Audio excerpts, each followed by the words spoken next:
السلام علیکم ورحمۃ اللہ وبرکاتہ. کیا حال ہے سب کا؟ الحمد للہ. نحمده ونصلی علی رسولہ الکریم. اما بعد فاعوذ باللہ من الشیطان الرجیم. بسم اللہ الرحمن الرحیم. رب اشرح لی صدری ویسر لی امری واحلل عقدۃ من لسانی یفقہوا قولی. علم چاہنے والا کبھی سیر نہیں ہوتا، یعنی اس کا پیٹ بھرتا ہی نہیں، کبھی اس کو تسلی ہوتی ہی نہیں. یعنی جس کو علم کی چاٹ لگ جائے پھر وہ مزید طلب کرتا رہتا ہے. وقل رب زدنی علما. نبی صلی اللہ علیہ وسلم نے فرمایا دو لوگ کبھی سیر نہیں ہوتے، علم کا سیکھنے والا اور دنیا کا چاہنے والا. تو اب ہمیں یہ دیکھنا چاہیے کہ ہم ان دونوں میں سے کون ہیں. یعنی کیا ہماری خواہش علم حاصل کرنے کی زیادہ ہے، اس میں ہمیں زیادہ مزہ آتا ہے، اس کے لیے ہم محنت زیادہ کرتے ہیں، اس کے لیے اپنا مال لگاتے ہیں، اپنا وقت لگاتے ہیں، یا پھر صرف دنیا کا مال اکٹھا کرنے میں. علم جذب کرنے والوں کی ایک خوبصورت مثال دی گئی. ابو موسیٰ نبی صلی اللہ علیہ وسلم سے بیان کرتے ہیں کہ آپ صلی اللہ علیہ وسلم نے فرمایا، اللہ نے مجھے جو ہدایت اور علم دے کر بھیجا ہے اس کی مثال تیز بارش کی سی ہے جو زمین پر برسے. صاف اور عمدہ زمین تو پانی کو جذب کر لیتی ہے اور بہت سا گھاس اور سبزہ اگاتی ہے، جبکہ سخت زمین پانی کو روک لیتی ہے. پھر اللہ اس سے لوگوں کو فائدہ پہنچاتا ہے، لوگ خود بھی پیتے ہیں اور جانوروں کو بھی سیراب کرتے ہیں اور اس کے ذریعے کھیتی باڑی بھی کرتے ہیں. کچھ بارش ایسے حصے پر پڑی جو صاف اور چٹیل میدان تھا، وہ نہ تو پانی کو روکتا ہے نہ سبزہ اگاتا ہے. بس یہی مثال اس شخص کی ہے جس نے اللہ کے دین میں سمجھ حاصل کی اور جو علم دے کر اللہ نے مجھے مبعوث کیا ان سے اسے فائدہ ہوا. یعنی اس نے خود سیکھا اور دوسروں کو سکھایا. اور یہی اس شخص کی مثال ہے جس نے سر تک نہ اٹھایا اور اللہ کی ہدایت کو قبول نہ کیا جو میں دے کر بھیجا گیا ہوں.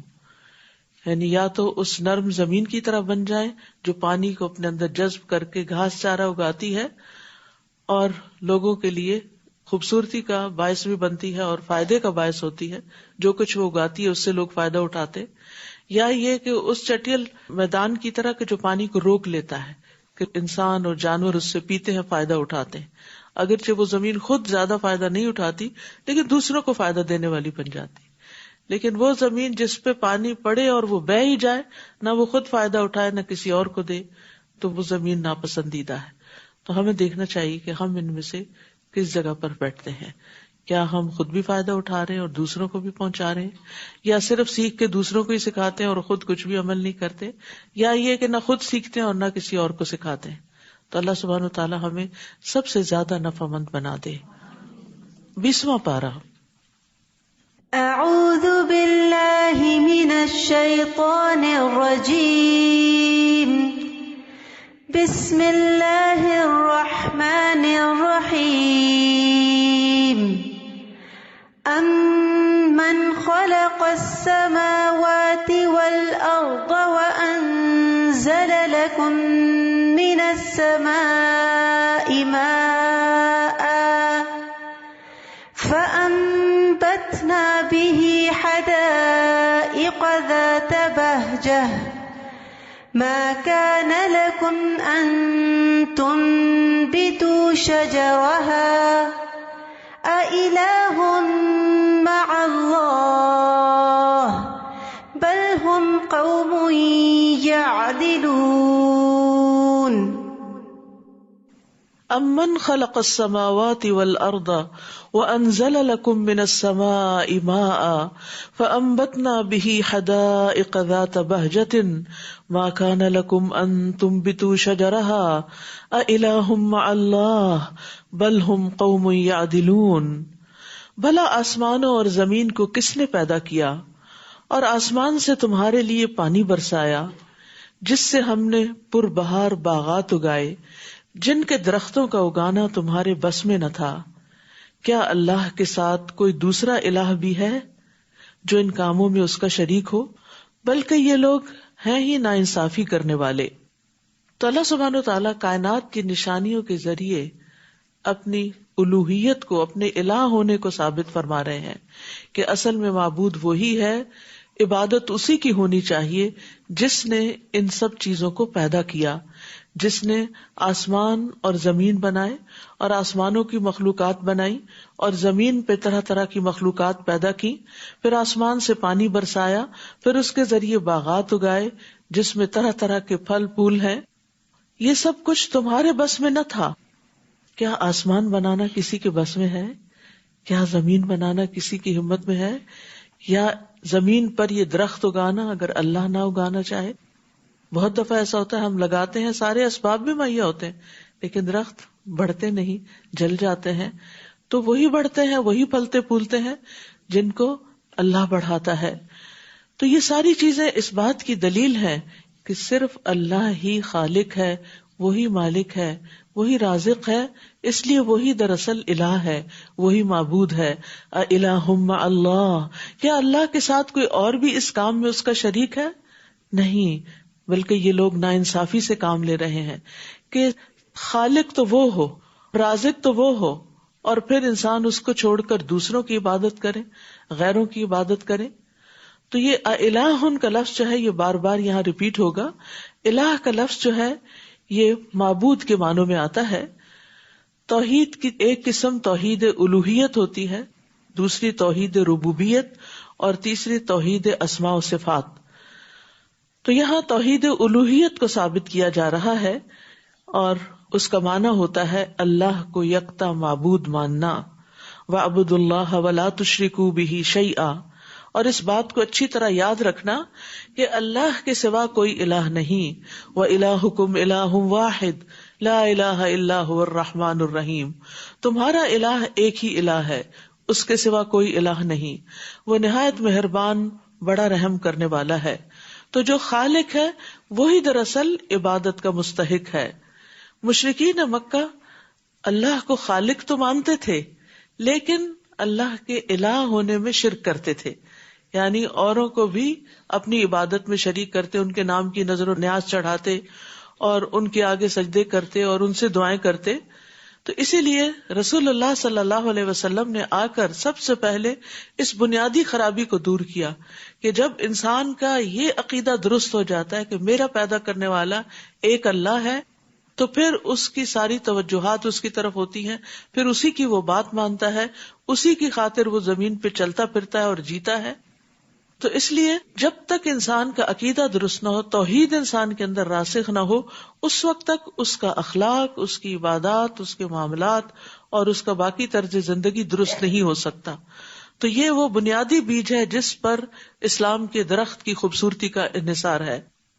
تمام انبیاء کی بنیادی دعوت یہی رہی ہے اور نبی صلی اللہ علیہ وسلم کی بنیادی دعوت بھی یہی تھی.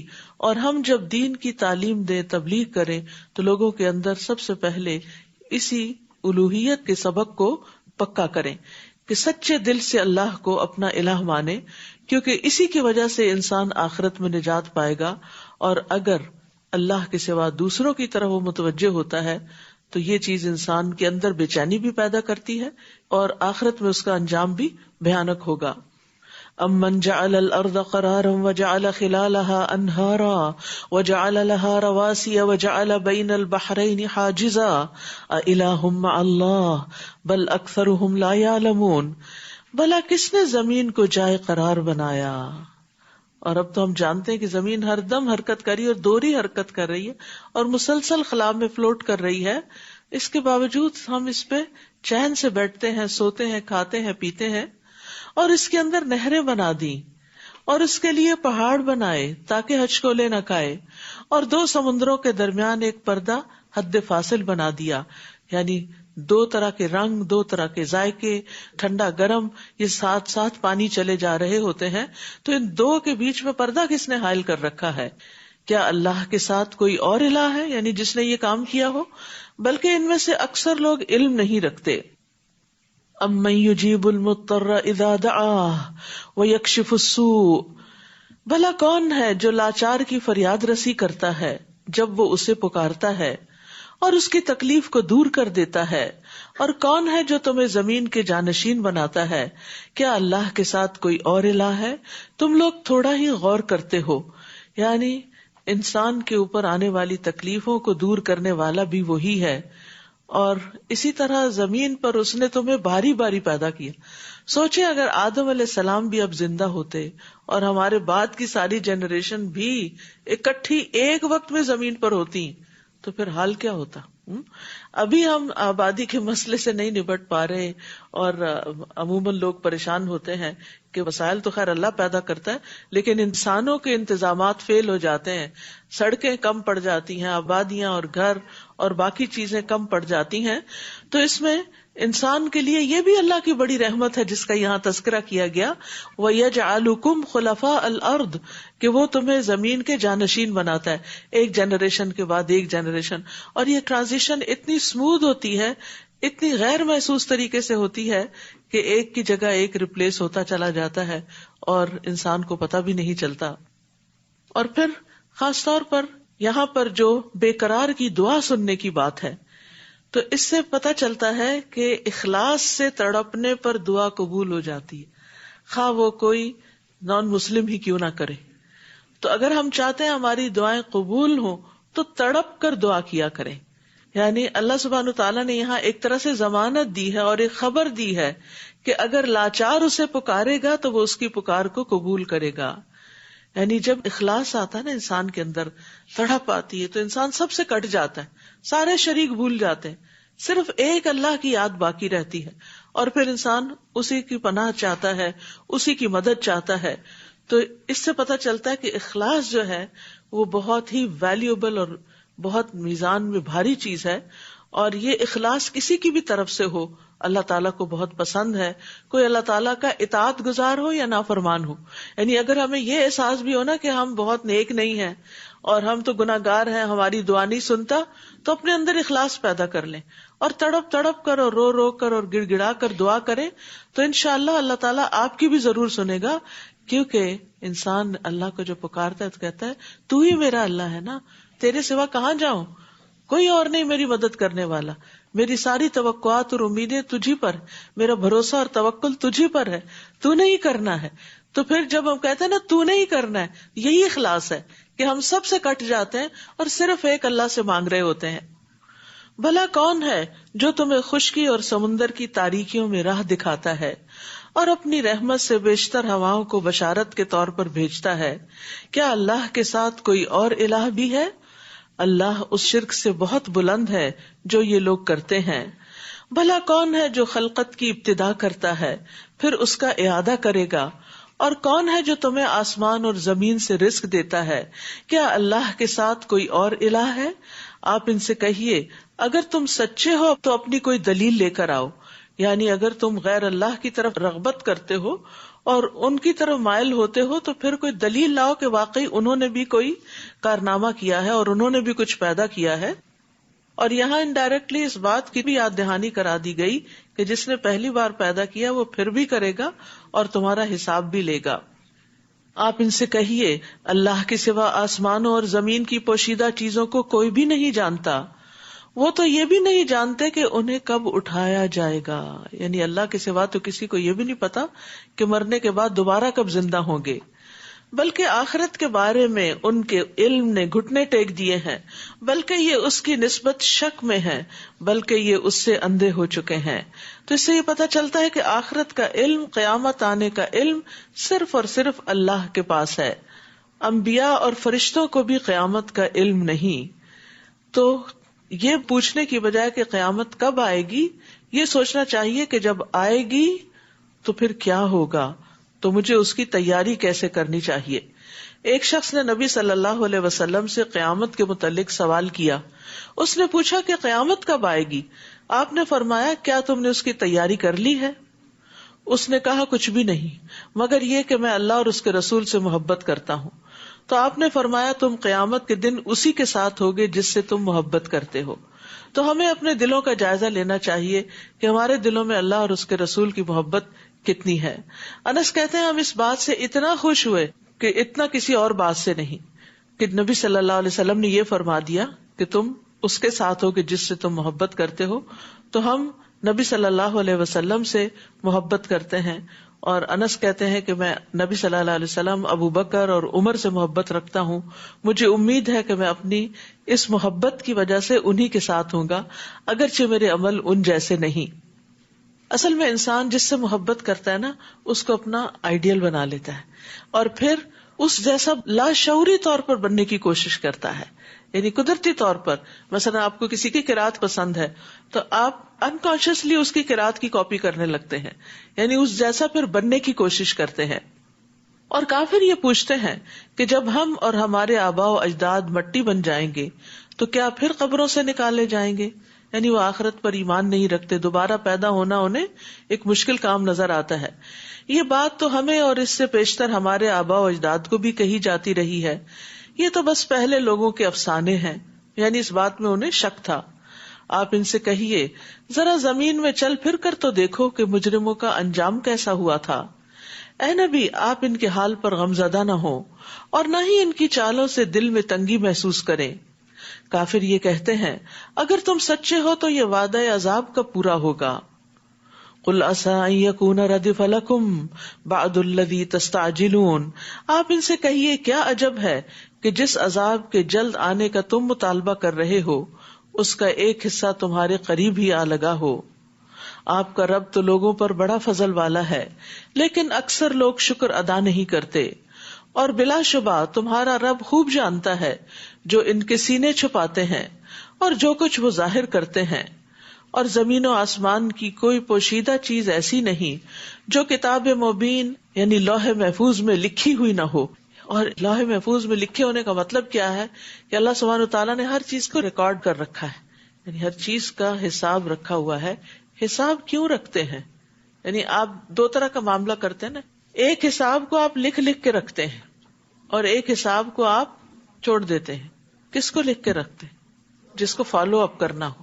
تو سب کچھ جو لکھا ہوا ہے اس کا مطلب یہ ہے کہ ان سب چیزوں کا دوبارہ اٹھا کے بندوں کا حساب ہونا ہے، اور پھر وہ کتاب حق کے ساتھ گواہی بھی دے گی۔ بلا شبہ قرآن بنی اسرائیل پر اکثر وہ باتیں بیان کرتا ہے جن میں وہ اختلاف رکھتے ہیں، اور یہ مومنوں کے لیے ہدایت اور رحمت ہے۔ سبحان اللہ، اس کتاب کی تعریف ہے یہ، وَإِنَّهُ لَهُدًى وَرَحْمَةٌ لِّلْمُؤْمِنِينَ۔ اب یہاں پر مومنین کے لیے کیوں ہدایت ہے اور مومنوں کے لیے کیوں رحمت ہے؟ مومنوں کو کیوں خاص کیا گیا ہے؟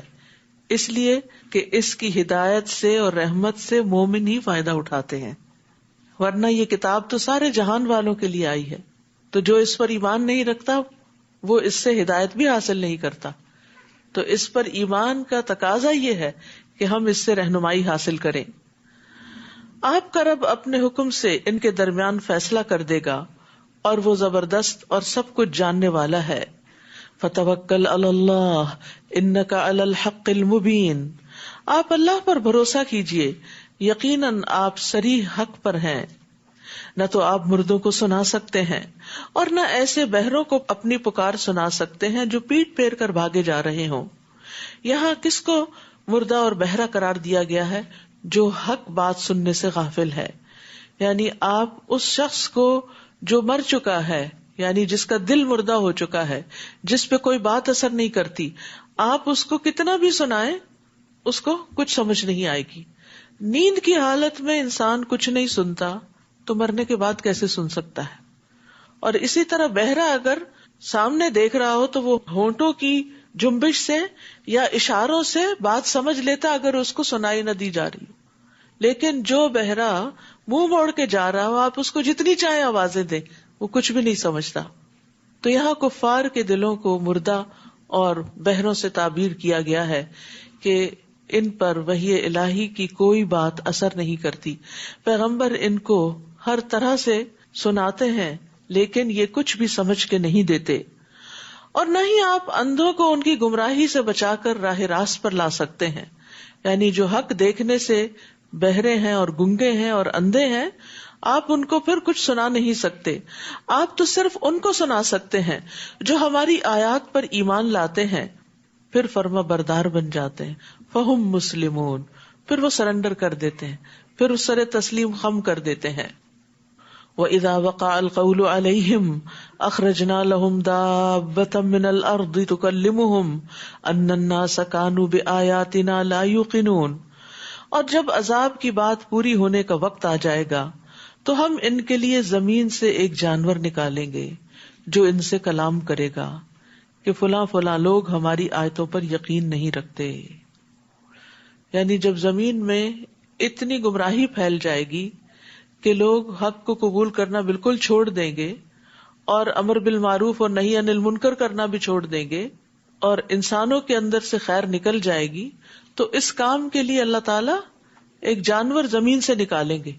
وہ لوگوں سے بات کرے گا اور وہ لوگوں کو سمجھائے گا. اور اسی طرح ایک روایت میں آتا ہے کہ وہ لوگوں کو کچھ نشان بھی لگا دے گا. ابو امامہ رضی اللہ عنہ سے مروی ہے کہ نبی صلی اللہ علیہ وسلم نے فرمایا، دابت الارض کا خروج ہوگا تو وہ لوگوں کے منہ پر نشان لگا دے گا اور وہ اس نشان کے ساتھ ہی زندہ رہیں گے، حتیٰ کہ اگر ایک آدمی کوئی اونٹ خریدے گا اور کوئی شخص اس سے پوچھے گا کہ یہ اونٹ تم نے کس سے خریدا ہے، تو وہ جواب دے گا کہ یہ میں نے اس شخص سے خریدا جس کے منہ پہ نشان لگا ہوا ہے. یعنی مخصوص قسم کے لوگ، ہو سکتا ہے یہ وہ لوگ ہوں کہ جو اللہ کی اطاعت نہ کرنے والے ہوں، تو ان کے اوپر ایک نشان بھی لگا دے گا اور پھر لوگ انہیں ان کے اس نشان سے پہچانیں گے. احادیث سے اس کی بہت تفصیلات ملتی ہیں کہ یہ قیامت کی نشانیوں میں سے ایک نشانی ہے کہ اللہ تعالیٰ بندوں پر ایک حجت تمام کرے گا. اور جس دن ہم ہر امت سے ایسے لوگوں کی ایک فوج اکٹھی کریں گے جو ہماری آیات کو جھٹلاتی تھی، پھر ان کی گروہ بندی کی جائے گی، یعنی ایک جیسے لوگ اکٹھے کر دیے جائیں گے، یہاں تک کہ جب وہ سب آ جائیں گے تو اللہ ان سے پوچھے گا، تم نے میری آیات کو جھٹلا دیا حالانکہ علمی لحاظ سے تم نے ان کا احاطہ نہیں کیا تھا، اگر یہ بات نہیں تو پھر تم کیا کرتے رہے. یعنی آج بھی آپ دیکھیں کہ بہت سے لوگ جو کہتے بھی ہیں کہ ہم مسلمان ہیں، لیکن وہ قرآن کی کچھ آیتوں کے اوپر اعتراض کرتے رہتے ہیں اور ان کی حکمت نہیں جانتے، مصلحت نہیں جانتے. اور ایسا کیوں ہوتا ہے؟ یہ کم علمی کی بنا پر ہوتا ہے. اس میں سے ایک مسئلہ تقدیر کا بھی ہے. اکثر لوگ اس بارے میں پریشان رہتے ہیں اور اس بارے میں نعوذ باللہ اللہ تعالیٰ پر الزام بھی دیتے ہیں اور ناراضگی کا اظہار بھی کرتے ہیں کہ اللہ تعالیٰ بے گناہ لوگوں کو کیوں مرنے دیتا ہے، یا ظالموں کو ظلم کیوں کرنے دیتا ہے، یا اگر سب کچھ لکھا گیا ہے تو پھر ہماری چوائس کہاں رہ گئی، وغیرہ وغیرہ. یہ سب باتیں لا علمی یا کم علمی کی بنا پر ہوتی ہیں. سب سے بڑی بات تو یہ ہے کہ اگر ہم کسی چیز کو نعوذ باللہ اللہ کا ظلم سمجھتے ہیں تو پہلی بات یہ ہے کہ اللہ سبحانہ تعالیٰ اپنے بارے میں قرآن مجید میں واضح طور پہ کہتا ہے، وما انا بظلام للعبید، کہ میں بندوں پر ہرگز ظلم کرنے والا نہیں ہوں. تو اگر آپ قرآن کو مانتے ہیں تو قرآن تو آپ کو بتا رہا ہے کہ وہ ظلم نہیں کرتا، یہ اس نے ظلم نہیں کیا بندوں پر، یہ تو بندے ایک دوسرے پر ظلم کرتے ہیں. پھر آپ دیکھیے دوسرا سوال یہ کرتے ہیں کہ اگر اللہ تعالیٰ ہے تو پھر ظلم ہونے کیوں دیتا ہے.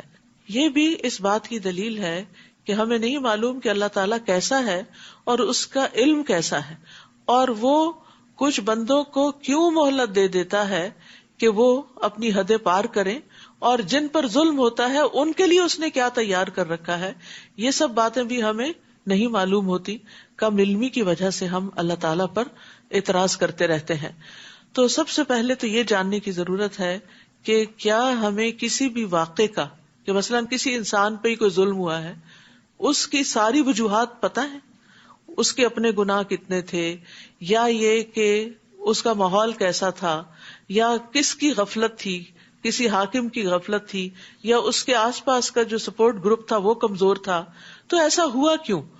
یعنی سارا الزام اللہ تعالیٰ کو دے دینا کہ وہ وقت پہ وہاں پہنچ کے انٹرفیئر کرتا اور ظالموں کو زبردستی پکڑ کے روکتا، تو یہ اس کا طریقہ نہیں. زمین کے امور میں اس نے انسانوں کو جہاں چوائس دی ہے پھر وہ ان پر زبردستی نہیں کرتا. اور ایسا وہ کیوں کرتا ہے، اس کی حکمت خود اسی کو معلوم ہے، کیونکہ ہمارا علم کم ہے، وہ علیم ہے، وہ حکیم ہے، لیکن ہم علم اور حکمت میں بہت کم ہے، کیونکہ ہم اپنے آپ کو زیادہ عقل مند سمجھ لیتے ہیں نا، تو اس لیے پھر ہم اعتراض شروع کر دیتے ہیں. جب ہم اپنی کم علمی کا اعتراف کریں گے تو پھر سبحانک لا علم لنا الا ما علمتنا، تو بہت سے مسئلوں کا حل مل جائے گا. اور ان کے ظلم کی وجہ سے ان پر عذاب کی بات پوری ہو جائے گی تو وہ بول بھی نہ سکیں گے. کیا وہ غور نہیں کرتے کہ ہم نے رات اس لیے بنائی کہ وہ اس میں آرام کریں، اور دن کو روشن بنایا تاکہ وہ کام کاج کر سکیں؟ اس میں بھی لوگوں کے لیے بہت سی نشانیاں ہیں جو ایمان لاتے ہیں.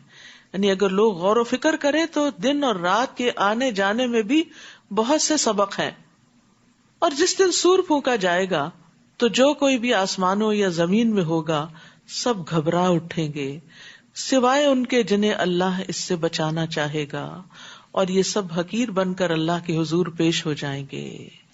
اس کو نفخۃ الفزع کہتے ہیں، جس میں ایسا ہوگا کہ سب گھبرا جائیں گے. یعنی پہلی آواز پہ سب کے اندر ایک شدید خوف اور گھبراہٹ پیدا ہو جائے گی. پھر نفخۃ الصاعق ہے، وہ نفخہ وہ ہے کہ جس کے بعد سب ہلاک ہو جائیں گے، مر جائیں گے. اور پھر نفخۃ البعث ہوگا کہ جس کے بعد سب دوبارہ جی اٹھیں گے. اس دن تو سمجھے گا کہ پہاڑ اپنی جگہ پر جمے ہوئے ہیں حالانکہ وہ بادل کی سی چال چل رہے ہوں گے. یہ اللہ کی قدرت کا کرشمہ ہوگا جس نے ہر چیز کو مضبوط بنایا. بلا شبہ تم جو کام کر رہے ہو وہ اس سے خبردار ہے. من جاء بالحسنۃ فلہ خیر منها وهم من فزع یومئذ آمنون. جو شخص اس دن بھلائی لے کر آئے گا اسے اس سے بہتر بدلہ ملے گا، اور ایسے ہی لوگ اس دن گھبراہٹ سے امن میں ہوں گے. یہ پیچھے آیا نا کہ جس کو اللہ چاہے اس گھبراہٹ سے بچا لے گا. تو یہ کون ہوں گے؟ جو نیک کام کر کے آئیں گے. اور یہ یاد رکھیے کہ اللہ کا ثواب بندے کے عمل سے کہیں زیادہ ہے. یعنی نیکی کرنے کا فائدہ کیا ہے کہ اس سے بہتر بدلہ ملے گا، پلس یہ کہ اس دن کی گھبراہٹ سے امن میں ہوں گے. ہم سب کو جب قیامت کے واقعات پڑھتے ہیں نا تو بڑی پریشانی سی ہوتی ہے، بڑی فکر لگتی ہے، بہت تنہائی سی محسوس ہوتی ہے، گھبراہٹ ہوتی ہے، کچھ سمجھ نہیں آتا کہ کیا ہوگا. اس گھبراہٹ سے بچنے کے لیے کیا کریں؟ تو یہاں آپ دیکھیے اس قرآن کی آیت سے ہمیں پتہ چل گیا ہے کہ نیکیاں کرنا اس گھبراہٹ کو دور کرے گا. جب اپنے بھی ساتھ چھوڑ جائیں گے، دوست، رشتہ دار، اولاد، والدین، کوئی بھی نہیں پوچھے گا، تو انسان کے ساتھ اس کا اپنا ہی عمل ہوگا. تو اس لیے ہم سب کو اچھے اعمال کی فکر کرنی چاہیے اور اس میں آگے سے آگے بڑھتے جانا چاہیے. جو آج کر رہے ہیں اتنا ہی کافی نہیں سمجھنا چاہیے، اس سے بھی بہتر طور پر نیک کام کرنے کی فکر کرنی چاہیے. تو بندے کے عمل، قول اور اس کے ذکر سے، یعنی جو نیک اعمال ہیں، اللہ کا ثواب بہتر ہے. یعنی صرف برابر نہیں دیا جائے گا، بہتر اور زیادہ دیا جائے گا. اسی طرح اللہ کی رضا جو ہے وہ بندے کے عمل سے کہیں زیادہ ہے. اور یہ بھی پتہ چلتا ہے کہ اللہ تعالیٰ بندے کا ثواب کئی گنا بڑھا دے گا. ایک نیکی کے بدلے 10 نیکیاں تو لازمن ہیں ہی، لیکن اس سے بھی زیادہ ان کو بڑھا دے گا جتنا زیادہ اخلاص ہوگا، جتنا زیادہ کام اللہ ہی کے لیے ہوگا. اور پھر آپ دیکھیے کہ اللہ تعالیٰ کا یہ کتنا فضل و کرم ہے کہ ہم تھوڑی دیر کام کرتے ہیں. فرشتے ہیں دن رات تسبیح کر رہے ہیں، تھکتے ہی نہیں، دم لیتے ہی نہیں، لیکن ان کو اس کا کوئی اجر نہیں ہے. وہ پوری زندگی بھی تسبیح کرتے رہے تو ان کی ایک نیکی بھی نہیں لکھی جاتی. لیکن ہم انسان ایک دفعہ سبحان اللہ کہ، ایک دفعہ الحمدللہ کہ، میزان بھر جاتا ہے. کتنا احسان ہے اللہ کا ہم پر. پھر بھی اگر ہم اس کے ذکر کی طرف نہ آئیں، اس کے شکر کی طرف نہ آئیں اور اس کی عبادت نہ کریں تو پھر خود ہی خسارے میں ہیں.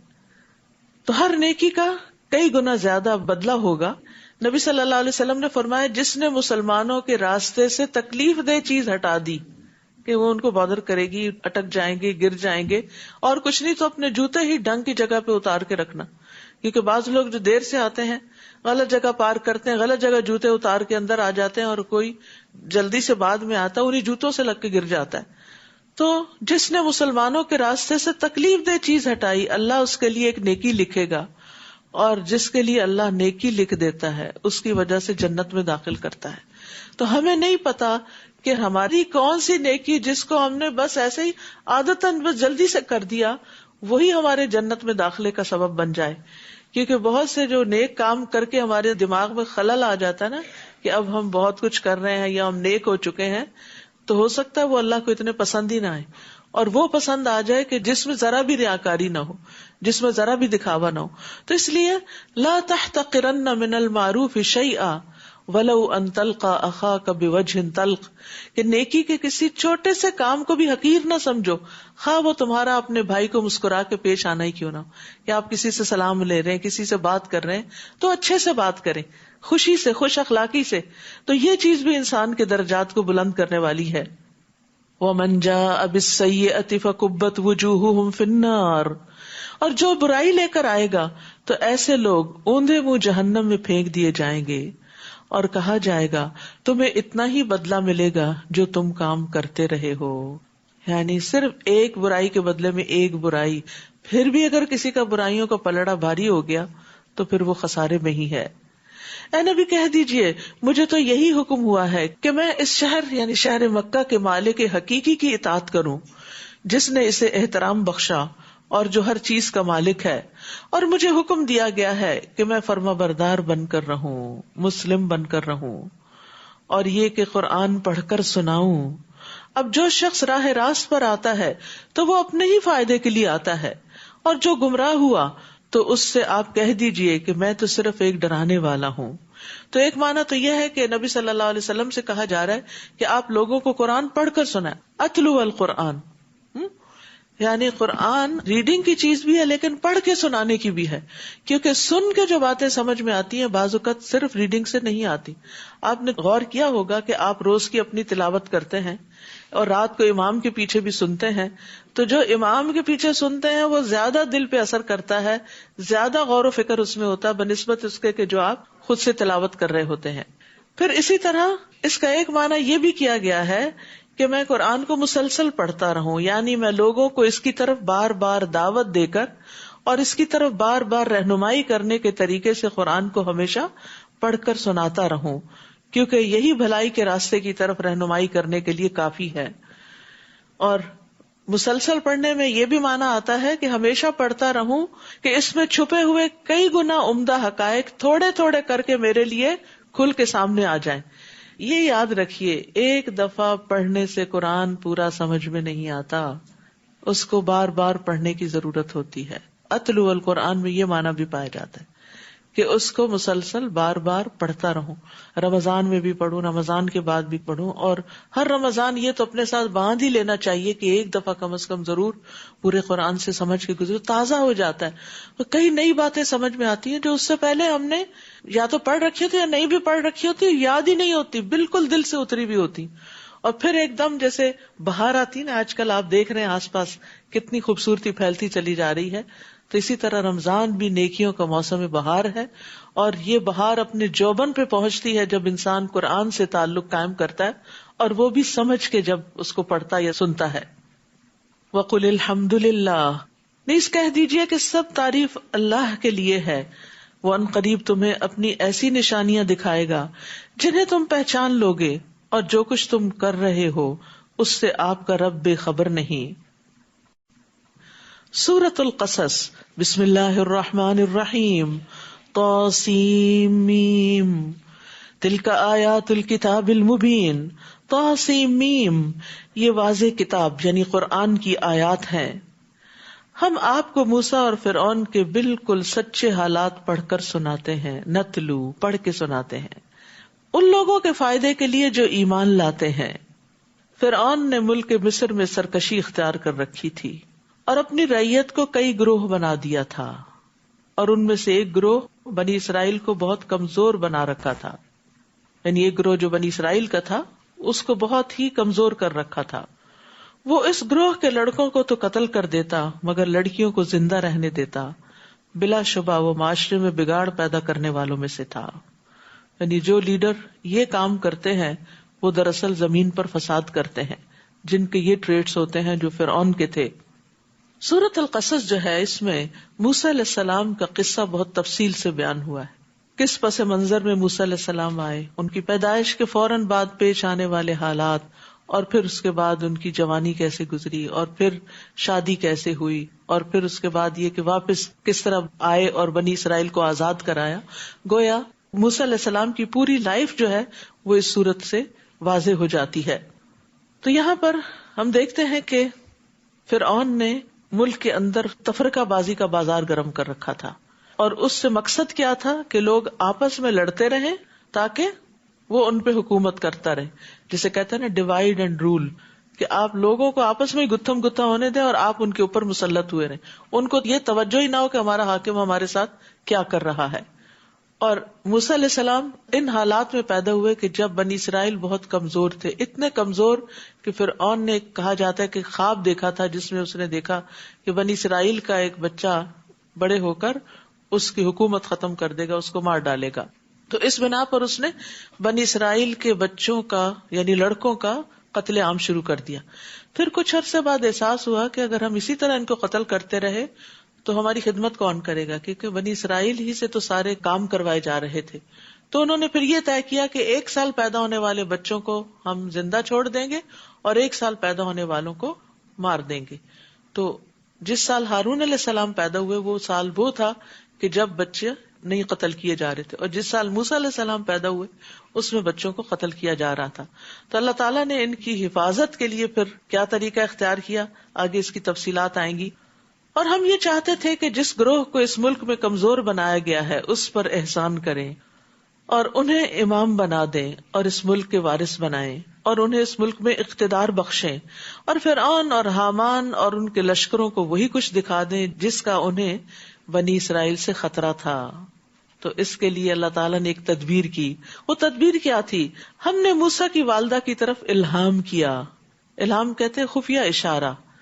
ہو سکتا ہے کہ فرشتہ نظر آیا اور ہو سکتا ہے کہ دل میں بات ڈالی گئی ہو کہ اس بچے موسیٰ کو دودھ پلاتی رہو، پھر جب تجھے اس کے قتل کا خطرہ ہو تو اسے دریا میں ڈال دینا، اور کچھ خوف نہ رکھنا اور نہ غم کھانا. یعنی ماں کے لیے نو مولود بچہ بہت ہی پیارا ہوتا ہے. بڑی بچے بھی پیارے ہوتے ہیں، لیکن جو بچہ چھوٹا ہوتا ہے نا، ابھی جو معصوم ہوتا ہے، اللہ تعالیٰ اس کی محبت اور زیادہ دل میں ڈال دیتا ہے. اور موسیٰ علیہ السلام کے اوپر تو اللہ نے ویسے ہی بڑی محبت ڈال دی تھی. وَأَلْقَيْتُ عَلَيْكَ مَحَبَّةً مِّنِّي، اللہ نے خاص محبت ڈالی تھی ان کے لیے لوگوں کے دلوں میں کہ جو ان کو دیکھتا تھا ان سے محبت کرنے لگتا تھا. تو بہرحال اللہ سبحانہ وتعالیٰ موسیٰ علیہ السلام کی والدہ کو تسلی دے رہے ہیں کہ غم نہیں کھانا، سب ٹھیک ہو جائے گا، ہم اس بچے کو تیری طرف ہی لوٹا دیں گے اور اسے اپنا رسول بنا دیں گے. وعدہ ہو رہا ہے، اور آگے ہم قصے میں دیکھیں گے کہ اللہ تعالیٰ نے اپنے وعدے پورے کیے. یہاں پر خاص طور پر اللہ تعالیٰ نے موسیٰ علیہ السلام کی والدہ کو حکم دیا کہ وہ دودھ پلاتی رہے، ان ارضعیہ، تاکہ موسیٰ علیہ السلام جتنے دن ماں کے پاس ہوں وہ صحت مند بچے کے طور پر پلیں، ان کی جسمانی بناوٹ مضبوط ہو جائے. کیونکہ چھوٹی عمر میں اور ڈے 1 سے اور پہلی خوراک کے طور پر بھی اگر ماں کا دودھ بچے کو دیا جاتا ہے تو اس بچے کا امیون سسٹم اور باقی اس کی جو گروتھ ہے وہ زیادہ اسٹرانگ ہوتی ہے، بیماریوں سے بچا رہتا ہے. تو یہاں خاص طور پر اس بات کی تلقین کی گئی، ورنہ اس کو اگنور بھی کیا جا سکتا تھا. یہ نہیں کہا گیا نہلاتی دلاتی رہنا، اس کو پیار کرنا، نہیں، یہ تو نیچرل باتیں ہیں. دودھ بھی ماں خود ہی پلاتی ہے، لیکن تاکیداً دودھ پلوایا گیا. اور آپ کو معلوم ہے نا کہ پھر موسیٰ علیہ السلام کتنے اسٹرانگ تھے کہ وہ مدین میں جا کر ایک پتھر جس کو اٹھایا تھا، جس کو 10 لوگ اٹھاتے ہیں، تو اس بچی نے نوٹ کیا اور اپنے باپ سے کہا کہ قوی امین ہے. تو باپ نے پوچھا قوی کہاں سے، تمہیں کیسے پتا چلا کہ قوی ہے؟ کہا میں نے دیکھا کہ وہ ایک پتھر کو اٹھا کے دوسری طرف رکھ رہا ہے جس کو 10 آدمی مل کے اٹھاتے ہیں.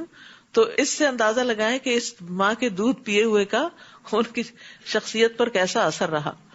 چنانچہ فرعون کے گھر والوں نے اس بچے کو اٹھا لیا. اب بچہ وہاں سے ان کے کنارے پہ جا پہنچا کہ وہ ان کے لیے دشمن اور رنج کا باعث بنے. بلا شبہ فرعون، حامان اور ان کے لشکر خطا کار لوگ تھے. اور فرعون کی بیوی فرعون سے کہنے لگی، یہ بچہ تو میری اور تیری آنکھوں کی ٹھنڈک ہے. روایات میں آتا ہے اس نے کہا تھا تمہاری تو ہے میری نہیں. تو بیوی نے بہت اچھے طریقے سے بات کی. دیکھیے کہ اتنا مشکل کام کروا لیا اس نے کہ بنی اسرائیل کا بچہ جو ہے اس کو اپنا بچہ بنا لیا. اسے قتل نہ کرو کیونکہ اس پر قتل واجب تھا اس کے قانون کے مطابق. کیا عجیب ہے کہ یہ ہمارے لیے مفید ثابت ہو، یا ہم اسے بیٹا ہی بنا لیں. اور وہ اس کے انجام سے بے خبر تھے. تو جہاں بہت سے لوگ بھی مفسد ہوں، پوری گورنمنٹ بھی کرپٹ ہو، وہاں ایک بھی عادل شخص ہو، ایک بھی سمجھدار ہو، مصلح ہو، تو قوم کو کچھ نہ کچھ فائدہ پہنچ جاتا ہے. یہاں فرعون اور اس کے درباری حامان اور قارون اور یہ سب جو تھے یہ بڑے ظالم لوگ تھے، لیکن فرعون کی بیوی آسیہ جو تھی، آسیہ علیہ السلام، وہ بڑی عادل اور منصف اور نیک مزاج خاتون تھی. تو ان کے مشورے اور ان کی کوشش سے موسیٰ علیہ السلام کو بچا لیا گیا. اور موسیٰ کی والدہ کا دل سخت بے قرار ہو گیا. بچہ جو اپنے سے جدا کیا تو برداشت نہیں کر پا رہی، اور اگر ہم اس کی ڈھارس نہ بندھاتے تو قریب تھا کہ وہ راز فاش کر دیتی. اور دوسرا فائدہ کیا تھا کہ وہ موسیٰ کو واپس اس کے پاس لوٹانے کے وعدے پر یقین کرنے والوں میں سے ہو جائے. یعنی اللہ تعالیٰ امتحان میں ڈال رہا تھا کہ اس کا یقین پختہ ہو. چنانچہ اس نے موسیٰ کی بہن سے کہا کہ اس بچے کے پیچھے پیچھے چلتی جاؤ. چنانچہ وہ آنکھیں بچا کر اسے دیکھتی رہی اور دوسروں کو اس کا پتہ نہ چل سکا. اور ہم نے پہلے سے ہی موسیٰ پر دائیوں کا دودھ حرام کر دیا تھا. اس وقت موسیٰ کی بہن نے کہا، کیا میں تمہیں ایسے گھرانے کا پتہ بتاؤں جو تمہارے لیے اس بچے کی پرورش کرے اور اس بچے کے خیر خواہ بھی ہوں؟ چنانچہ اس طرح ہم نے موسیٰ کو اس کی والدہ ہی کی طرف لوٹا دیا تاکہ وہ اپنی آنکھ ٹھنڈی کرے اور غمزدہ نہ رہے اور یہ جان لے کہ اللہ کا وعدہ سچا ہے. لیکن اکثر لوگ یہ بات نہیں جانتے. کبھی اللہ تعالیٰ انسان کو ایسی چیز سے محروم کر دیتا ہے جس محرومی کو وہ برداشت نہیں کر پاتا. کیوں محروم کرتا ہے؟ تاکہ وہ آپ کو وہ عطا کرے جو اس سے بھی بہتر ہو. اور وہ جو تقدیر کے مسئلے سے ریلیٹ کرے نا اس کو، کہ ایک بچہ فوت ہو جاتا ہے، آپ کو نہیں پتا کہ وہ بچہ آپ کے لیے بڑا ہو کے کتنی مصیبت کا باعث بنے. اللہ کو پتا ہے، وہ زیادہ حکمت والا ہے، تو وہ لے لیتا ہے بچے کو اور پھر اس کے بدلے میں وہ اور دے دیتا ہے. تو کبھی ایک چیز اس لیے لیتا ہے تاکہ بہتر چیز عطا کرے. اور پھر وَلِتَعْلَمَ أَنَّ وَعْدَ اللَّهِ حَقٌّ، جس طرح اللہ نے موسیٰ کو ماں کی طرف لوٹا دیا. تفصیلات آتی ہیں جس کے اندر جانے کی ضرورت نہیں. جب موسیٰ علیہ السلام نے کسی کے بھی دودھ پینے سے انکار کیا، پھر ایسی دودھ پلانے والی خاتون تلاش کی گئی جو موسیٰ علیہ السلام کی والدہ ہی نکلی، اور پھر ان سے انہوں نے کہا فرعونیوں نے کہ تم محل میں شفٹ ہو جاؤ. اس نے کہا کہ نہیں، میرا تو اپنا گھر ہے، بچے ہیں، شوہر ہے، میں یہاں نہیں آ سکتی، بچہ مجھے دے دیں، میں پال کے آپ کو دے دوں گی. اس طرح موسیٰ علیہ السلام دوبارہ اپنی ماں کی طرف ہی لوٹ گئے اور ماں نے ان کو اپنے خاص طریقے پر اپنے دین کے مطابق پالا اور ان کی خاص تربیت کی. وَلَمَّا بَلَغَ أَشُدَّهُ وَاسْتَوَىٰ آتَيْنَاهُ حُكْمًا وَعِلْمًا وَكَذَٰلِكَ نَجْزِي الْمُحْسِنِينَ. اور جب موسیٰ اپنی جوانی کو پہنچے اور پورے توانا ہو گئے تو ہم نے انہیں قوت فیصلہ اور علم عطا کیا، یعنی جسمانی قوت بھی اور ذہنی قوت بھی. اور ہم نیک لوگوں کو ایسی ہی جزا دیا کرتے ہیں. اور موسیٰ شہر میں اس وقت داخل ہوئے جب اہل شہر غفلت میں تھے. وہاں موسیٰ نے 2 آدمیوں کو آپس میں لڑتے ہوئے دیکھا. ان میں ایک تو موسیٰ کی اپنی قوم سے تھا اور دوسرا دشمن قوم سے. جو موسیٰ کی اپنی قوم میں سے تھا اس نے موسیٰ سے اس کے خلاف فریاد کی جو دشمن کی قوم سے تھا. موسیٰ نے اسے مکہ مارا تو اس کا کام ہی تمام کر دیا. اب ان ساری آیات کے اندر آپ دیکھیں گے موسیٰ علیہ السلام کی قوت. موسیٰ علیہ السلام نے کہا یہ تو ایک شیطانی حرکت ہے، اپنے عمل کو خود ہی غلط کہہ دیا. بلا شبہ شیطان صریح بہکانے والا دشمن ہے. تو وہ اپنی فطرت پر تھے اور اسی بنا پر انہوں نے اپنی غلطی کو تسلیم کر لیا. قال رب انی ظلمت نفسی فاغفر لی فغفر لہ انہ هو الغفور الرحیم. پھر دعا کی، اے میرے رب، بلا شبہ میں نے اپنے آپ پر ظلم کیا ہے، لہٰذا مجھے معاف کر دے. چنانچہ اللہ نے اسے معاف کر دیا. بلا شبہ وہ بڑا بخشنے والا، رحم کرنے والا. تو آپ دیکھیں کہ جب شیطان آپ کو یہ وسوسہ دے نا، تمہارے گناہ نہیں معاف ہو سکتے، تو آپ کہیں کہ اگر قتل کا گناہ معاف ہو سکتا ہے تو میرا گناہ اس سے تو چھوٹا ہی ہے، اللہ تعالیٰ مجھے بھی معاف کر سکتا ہے. یعنی پر امید رہیں. اور یہاں سے یہ بات بھی پتہ چلتی ہے کہ گناہ کے نتیجے میں آنے والی مصیبت سے چھٹکارا صرف استغفار سے ممکن ہے. تو ہمیں اگر کوئی مصیبت آئی ہوئی ہے اور ہمیں نہیں پتا کس گناہ کی وجہ سے آئی ہوئی ہے تو استغفار کی کثرت کرے. تو موسیٰ علیہ السلام اس مکے پہ نادم ہوئے جو انہوں نے مارا اور اس سے ایک جان چلی گئی. تو اس ندامت کی وجہ سے جو وہ اپنے رب کے حضور جھکے اور گناہ پر بخشش طلب کی تو اللہ تعالیٰ نے ان کے لیے رستہ بنا دیا اور انہوں نے اس گناہ کو اپنی جان پر ظلم قرار دیا. انی ظلمت نفسی. یاد رکھیے ہمارے گناہ خود ہم ہی کو نقصان دیتے ہیں، کسی اور کو نہیں. نبی صلی اللہ علیہ وسلم معصوم ہونے کے باوجود، گناہوں سے پاک ہونے کے باوجود دن میں 70 سے زیادہ مرتبہ استغفار کرتے تھے اور توبہ کرتے تھے، اور آپ کی اکثر دعا یہ ہوتی تھی اللہم اغفر لی ما اخطأت وما تعمدت وما اسررت وما اعلنت وما جہلت وما تعمدت، اے اللہ میرے ان گناہوں کو معاف فرما جو میں نے غلطی سے کیے، اور جو میں نے جان بوجھ کر کیے، اور جو میں نے چھپ کر کیے، اور جو میں نے علانیہ طور پر کیے، نادانی میں کیے یا جانتے بوجھتے کیے۔ اسی طرح نماز میں بھی گناہوں سے بخشش کی دعا کرنی چاہیے۔ جب اتحیات آپ پڑھتے نا تو آخر میں آ کر اللہم انی ظلمت نفسی ظلما کثیرا، پھر یہ عہد کیا کہ اے میرے رب تو نے مجھ پر جو انعام کیا ہے یعنی معاف کر کے، میں کبھی مجرموں کا مددگار نہیں بنوں گا۔ یہ ہے شکر ادا کرنا کہ آئندہ سے ایسی کوئی غلطی نہیں ہوگی۔ پھر دوسرے دن صبح سویرے ڈرتے ڈرتے اور خطرے کو بھانپتے ہوئے شہر میں داخل ہوئے تو کیا دیکھتے ہیں کہ وہی شخص جس نے کل ان سے مدد مانگی تھی آج پھر ان سے فریاد کر رہا ہے۔ موسیٰ نے جواب دیا تو صریح گمراہ شخص ہے، یعنی تو وہی ہے جس نے کل مجھے بہکایا تھا، آج پھر وہی کر رہے ہو۔ پھر جب موسیٰ نے ارادہ کیا کہ اس شخص کو پکڑ لیں جو ان لوگوں کا دشمن تھا تو وہ پکار اٹھا، موسیٰ کیا تم مجھے بھی مار ڈالنا چاہتے ہو جیسے کل تم نے ایک آدمی کو مار ڈالا تھا؟ تم تو ملک میں جبار بن کر رہنا چاہتے ہو، اصلاح نہیں کرنا چاہتے۔ اور اس واقعے کے بعد ایک شخص شہر کے پرلے کنارے سے دوڑتا ہوا آیا، کیونکہ اب موسیٰ علیہ السلام کے قتل کی خبر عام ہو چکی تھی۔ کہنے لگا موسیٰ اہل دربار تیرے متعلق مشورہ کر رہے ہیں کہ تمہیں قتل کر ڈالیں، لہٰذا یہاں سے نکل جاؤ، میں یقیناً تمہارا خیر خواہ ہوں۔ پہلی دفعہ موسیٰ کو قتل کرنے کا خطرہ ان کی پیدائش کے سال کی وجہ سے تھا، دوسری دفعہ پھر وہی زندگی میں مشکل آ گئی۔ بعض اوقات ایسا بھی ہوتا ہے تو انسان سوچتا ہے کہ بار بار میرے ساتھ ہی ایسا کیوں ہوتا ہے؟ اللہ کے نبیوں کے ساتھ اس طرح کے بڑے بڑے امتحان آئے ہیں تو ہم کیا چیز ہیں؟ چنانچہ موسیٰ ڈرتے ڈرتے اور ہر طرف سے خطرے کو بھانپتے ہوئے نکلے، یعنی احتیاطی تدابیر بھی اختیار کی اور دعا بھی کی۔ قال رب نجنی من القوم الظالمین، اے میرے رب مجھے ان ظالم لوگوں سے بچا لے۔ پھر جب انہوں نے مدین کی طرف رخ کیا تو کہنے لگے امید ہے میرا رب مجھے ٹھیک راستے میں ڈال دے گا۔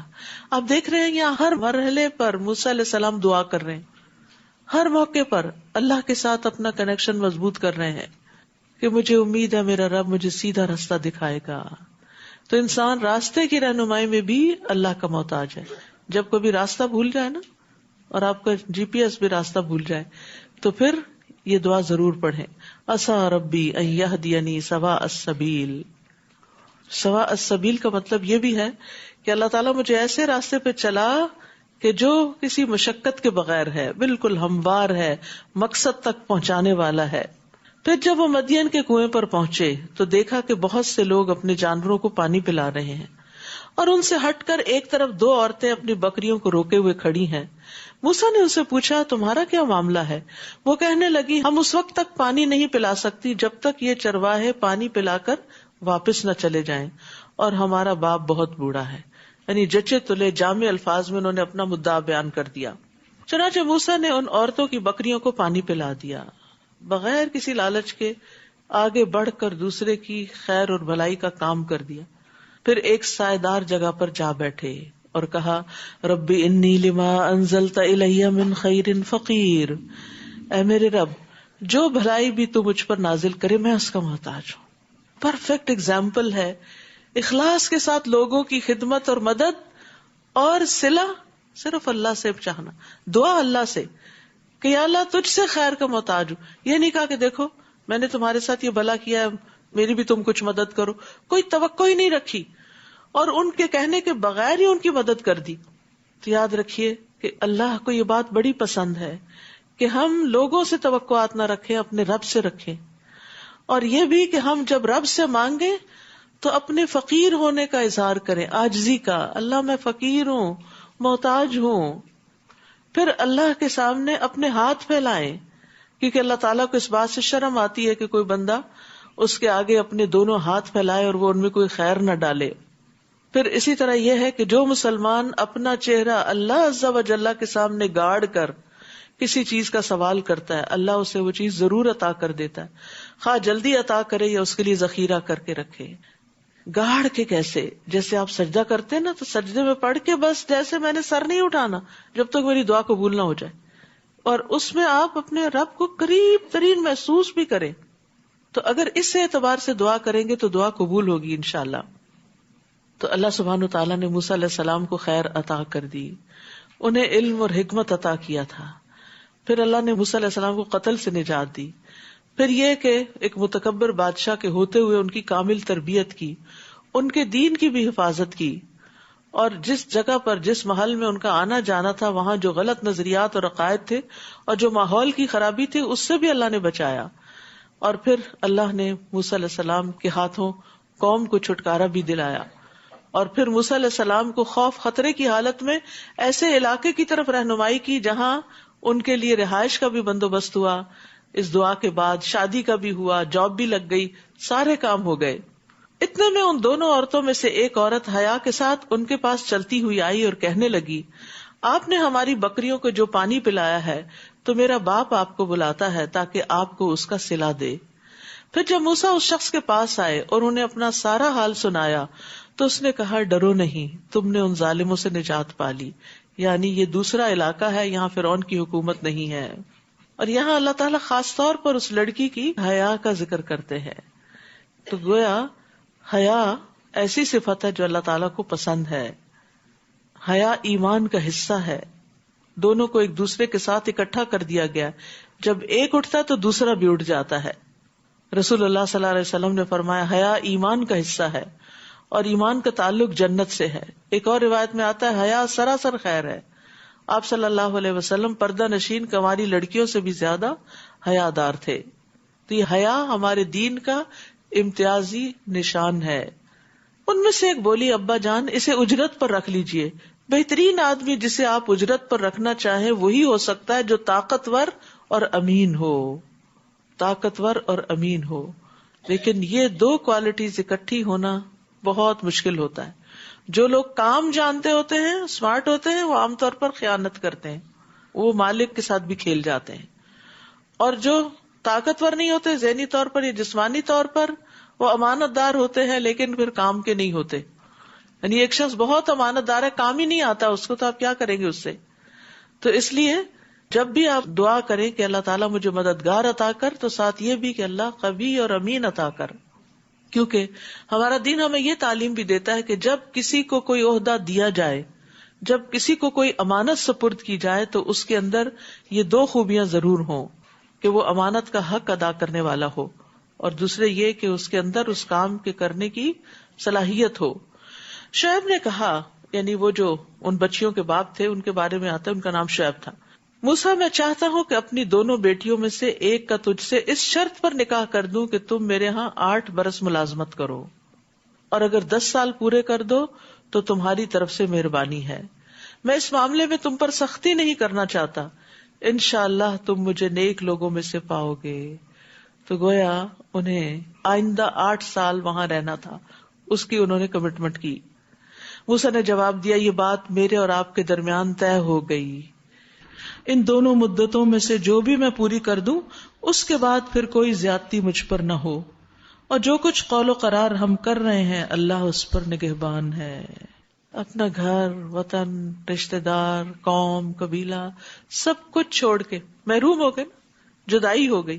8 سال اگر آپ کو کوئی کہے آپ کو 8 سال کینیڈا میں رہنا اور یہاں سے آپ بالکل کسی سے ملنے نکل نہیں سکتے، تو آپ کے دل پر کتنا بڑا پہاڑ پڑ جائے گا.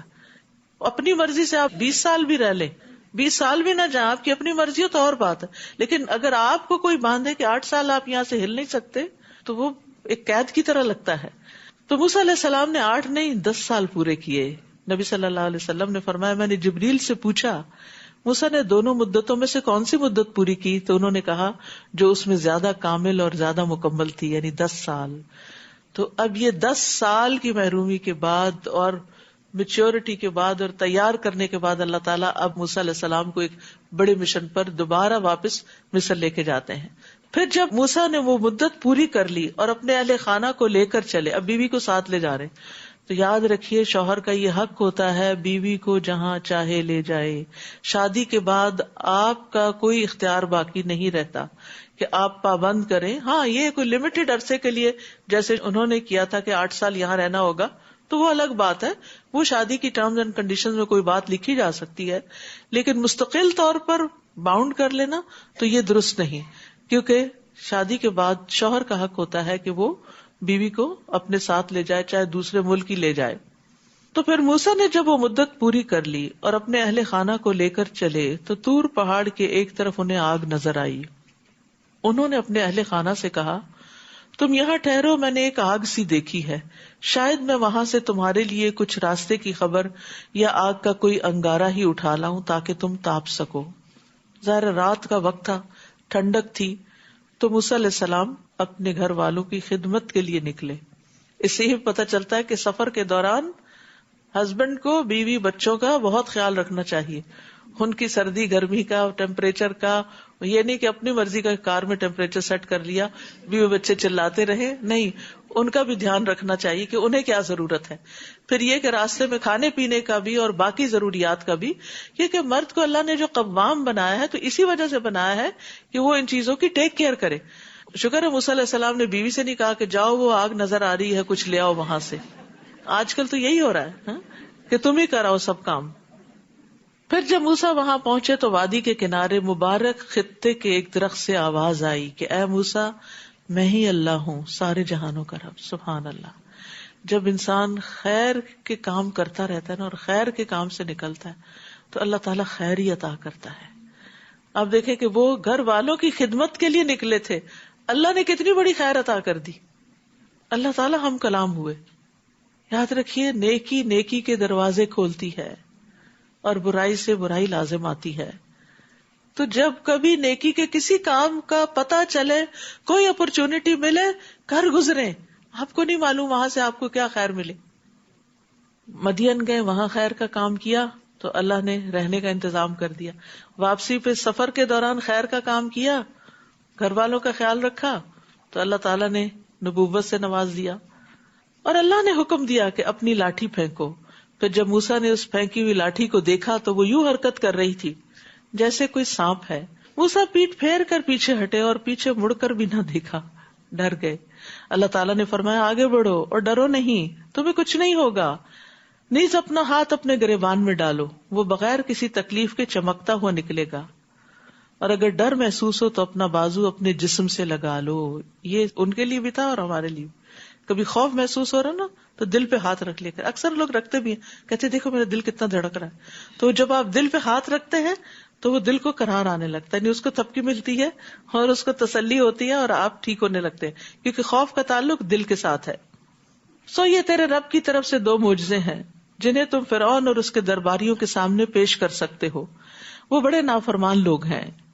موسیٰ نے عرض کیا اے رب، میں نے ان کے ایک آدمی کو مار ڈالا تھا، لہذا مجھے خطرہ ہے کہ وہ مجھے مار ڈالیں گے، اور میرے بھائی ہارون کی زبان مجھ سے زیادہ صاف ہے، اسے میرے ساتھ مددگار کے طور پر بھیج دیجیے تاکہ وہ میری تصدیق کرے. مجھے اندیشہ ہے کہ وہ لوگ مجھے جھٹلا دیں گے. اللہ تعالیٰ نے فرمایا ہم تیرے بھائی سے تیرا بازو مضبوط کریں گے اور تم دونوں کو ایسا غلبہ عطا کریں گے کہ وہ تم پر دست درازی نہ کر سکیں گے. اب تمہیں بچانا ہمارا کام. اللہ سبحانہ تعالیٰ کیسے بچاتا ہے اتنے جبار دشمنوں کے سامنے. ہمارے معجزات کی وجہ سے تم دونوں اور تمہارے پیروکار ہی غالب رہیں گے. وعدہ کیا اور وہ وعدہ پورا ہوا. پھر جب موسیٰ ہمارے واضح معجزات لے کر ان فرعونیوں کے پاس گئے تو وہ کہنے لگے یہ تو محض شعبدے کی قسم کا جادو ہے، اور ایسی باتیں تو ہم نے اپنے سابقہ باپ دادوں سے کبھی سنی نہیں. موسیٰ نے کہا اس شخص کا حال تو میرا رب ہی خوب جانتا ہے جو اس کی طرف سے ہدایت لے کر آیا ہے، اور اس شخص کو بھی جانتا ہے جس کے لیے آخرت کا گھر ہوگا. حقیقت یہ ہے کہ ظالم لوگ کبھی فلاح نہیں پاتے. یعنی موسیٰ کہنے لگے کہ میرا رب جانتا ہے کہ کون ہدایت پر ہے اور کس کے لیے انجام اچھا ہے. اور فرعون نے کہا اے درباریو، میں تو اپنے علاوہ تمہارے لیے کسی الہ کو نہیں جانتا، سو اے حامان تم مٹی کی اینٹوں کو آگ سے پکا لو، پھر میرے لیے ایک اونچی عمارت تیار کرو تاکہ میں موسیٰ کے الہ کو جھانک سکوں، اور میں اسے جھوٹا آدمی ہی سمجھتا ہوں. یعنی پیغمبر سب سے سچے لوگ ہوتے ہیں، ان پر جھوٹ کا الزام لگا. اور فرعون اور اس کے لشکر اس ملک میں ناحق ہی بڑے بن بیٹھے تھے، یعنی انہیں حق نہیں تھا لیکن وہ خود سے خود کو بڑی چیز سمجھتے، اور انہیں یقین ہو گیا تھا کہ ہمارے حضور واپس نہ لائے جائیں گے. چنانچہ ہم نے فرعون اور اس کے سب لشکروں کو پکڑ کر سمندر میں پھینک دیا. اب دیکھ لو کہ ان ظالموں کا انجام کیسا ہوا. نیز ہم نے انہیں جہنم کی طرف دعوت دینے والے سرغنے بنا دیا اور قیامت کے دن انہیں کہیں سے مدد نہ مل سکے گی. ہم نے اس دنیا میں ان کے پیچھے لعنت لگا دی اور قیامت کے دن ان کا بہت برا حال ہوگا. پہلی نسلوں کو ہلاک کرنے کے بعد ہم نے موسیٰ کو کتاب دی جس میں لوگوں کے لیے بصیرت افروز دلائل، ہدایت اور رحمت تھی تاکہ وہ سبق حاصل کریں. تورات کی تعریف بیان کی جا رہی ہے. اور جب ہم نے موسیٰ کے امر رسالت کا فیصلہ کیا تھا تو آپ یعنی صلی اللہ علیہ وسلم طور کی غربی جانب موجود نہ تھے اور نہ ہی اس واقعے کے گواہ تھے. لیکن اس کے بعد ہم نے کئی نسلیں پیدا کی اور ان پر بہت زمانہ بیت چکا ہے. اور آپ مدین کے باشندے بھی نہ تھے کہ انہیں ہماری آیات پڑھ کر سناتے، مگر ہم ہی ہیں جو آپ کو رسول بنا کر اس وقت کی خبریں بھیج رہے ہیں. نیز آپ طور کے کنارے پر بھی نہ تھے جب ہم نے موسیٰ کو ندا کی، لیکن یہ آپ کے رب کی رحمت ہے کہ اس نے آپ کو یہ سچی غیب کی خبریں دی تاکہ آپ ایسے لوگوں کو ڈرائیں جن کے ہاں آپ سے پہلے کوئی ڈرانے والا نہیں آیا تھا، شاید کہ وہ نصیحت قبول کرے. اور آپ کو اس لیے رسول بنا کر بھیجا ہے کہ کہیں ایسا نہ ہو کہ انہیں اس وجہ سے کوئی مصیبت پہنچے جو ان کے ہاتھوں نے آگے بھیجا تو کہنے لگے ہمارے رب تو نے ہماری طرف کوئی رسول کیوں نہ بھیجا کہ ہم تیری آیتوں کی پیروی کرتے اور ایمان لانے والوں میں شامل ہو جاتے. پھر جب ہماری طرف سے ان کے پاس حق آ گیا تو انہوں نے کہہ دیا اسے ویسے معجزات کیوں نہیں دیے گئے جیسے موسیٰ کو دیے گئے تھے. کیا یہ لوگ ان معجزات کا انکار نہیں کر چکے جو پہلے موسیٰ کو دیے گئے تھے؟ کہتے ہیں کہ یہ دونوں یعنی تورات اور قرآن جادو ہیں جو ایک دوسرے کی تائید کرتے ہیں، اور کہتے ہیں کہ ہم کسی کو بھی نہیں مانتے، یعنی دونوں کتابوں کا انکار کرتے ہیں. آپ ان سے کہیے اگر تم سچے ہو تو اللہ کی طرف سے تم ہی کوئی کتاب لے آؤ جو ان دونوں سے بڑھ کر رہنمائی کرنے والی ہو، تو میں بھی اس کی پیروی اختیار کر لوں گا. پھر اگر وہ کوئی جواب نہ دے سکیں تو جان لیجئے کہ وہ صرف اپنی خواہشات کے پیچھے پڑے ہوئے ہیں، اور اس سے زیادہ گمراہ کون ہو سکتا ہے جو اللہ کی ہدایت کو چھوڑ کر محض اپنی خواہش کے پیچھے لگا ہوا ہو، اور اللہ ایسے ظالموں کو ہدایت نہیں دیتا. تو یاد رکھیے علم کے بغیر نفس کی بات ماننے والا خواہش پرست ہوتا ہے. کون ہوتا ہے خواہش پرست؟ علم کے بغیر، دلیل کے بغیر صرف دل کی ماننے والا، نفس کی ماننے والا، نفس کے پیچھے چلنے والا ہی دراصل اپنی خواہش نفس کو الہ بنائے ہوئے ہوتا ہے، اس کی پوجا کر رہا ہوتا ہے.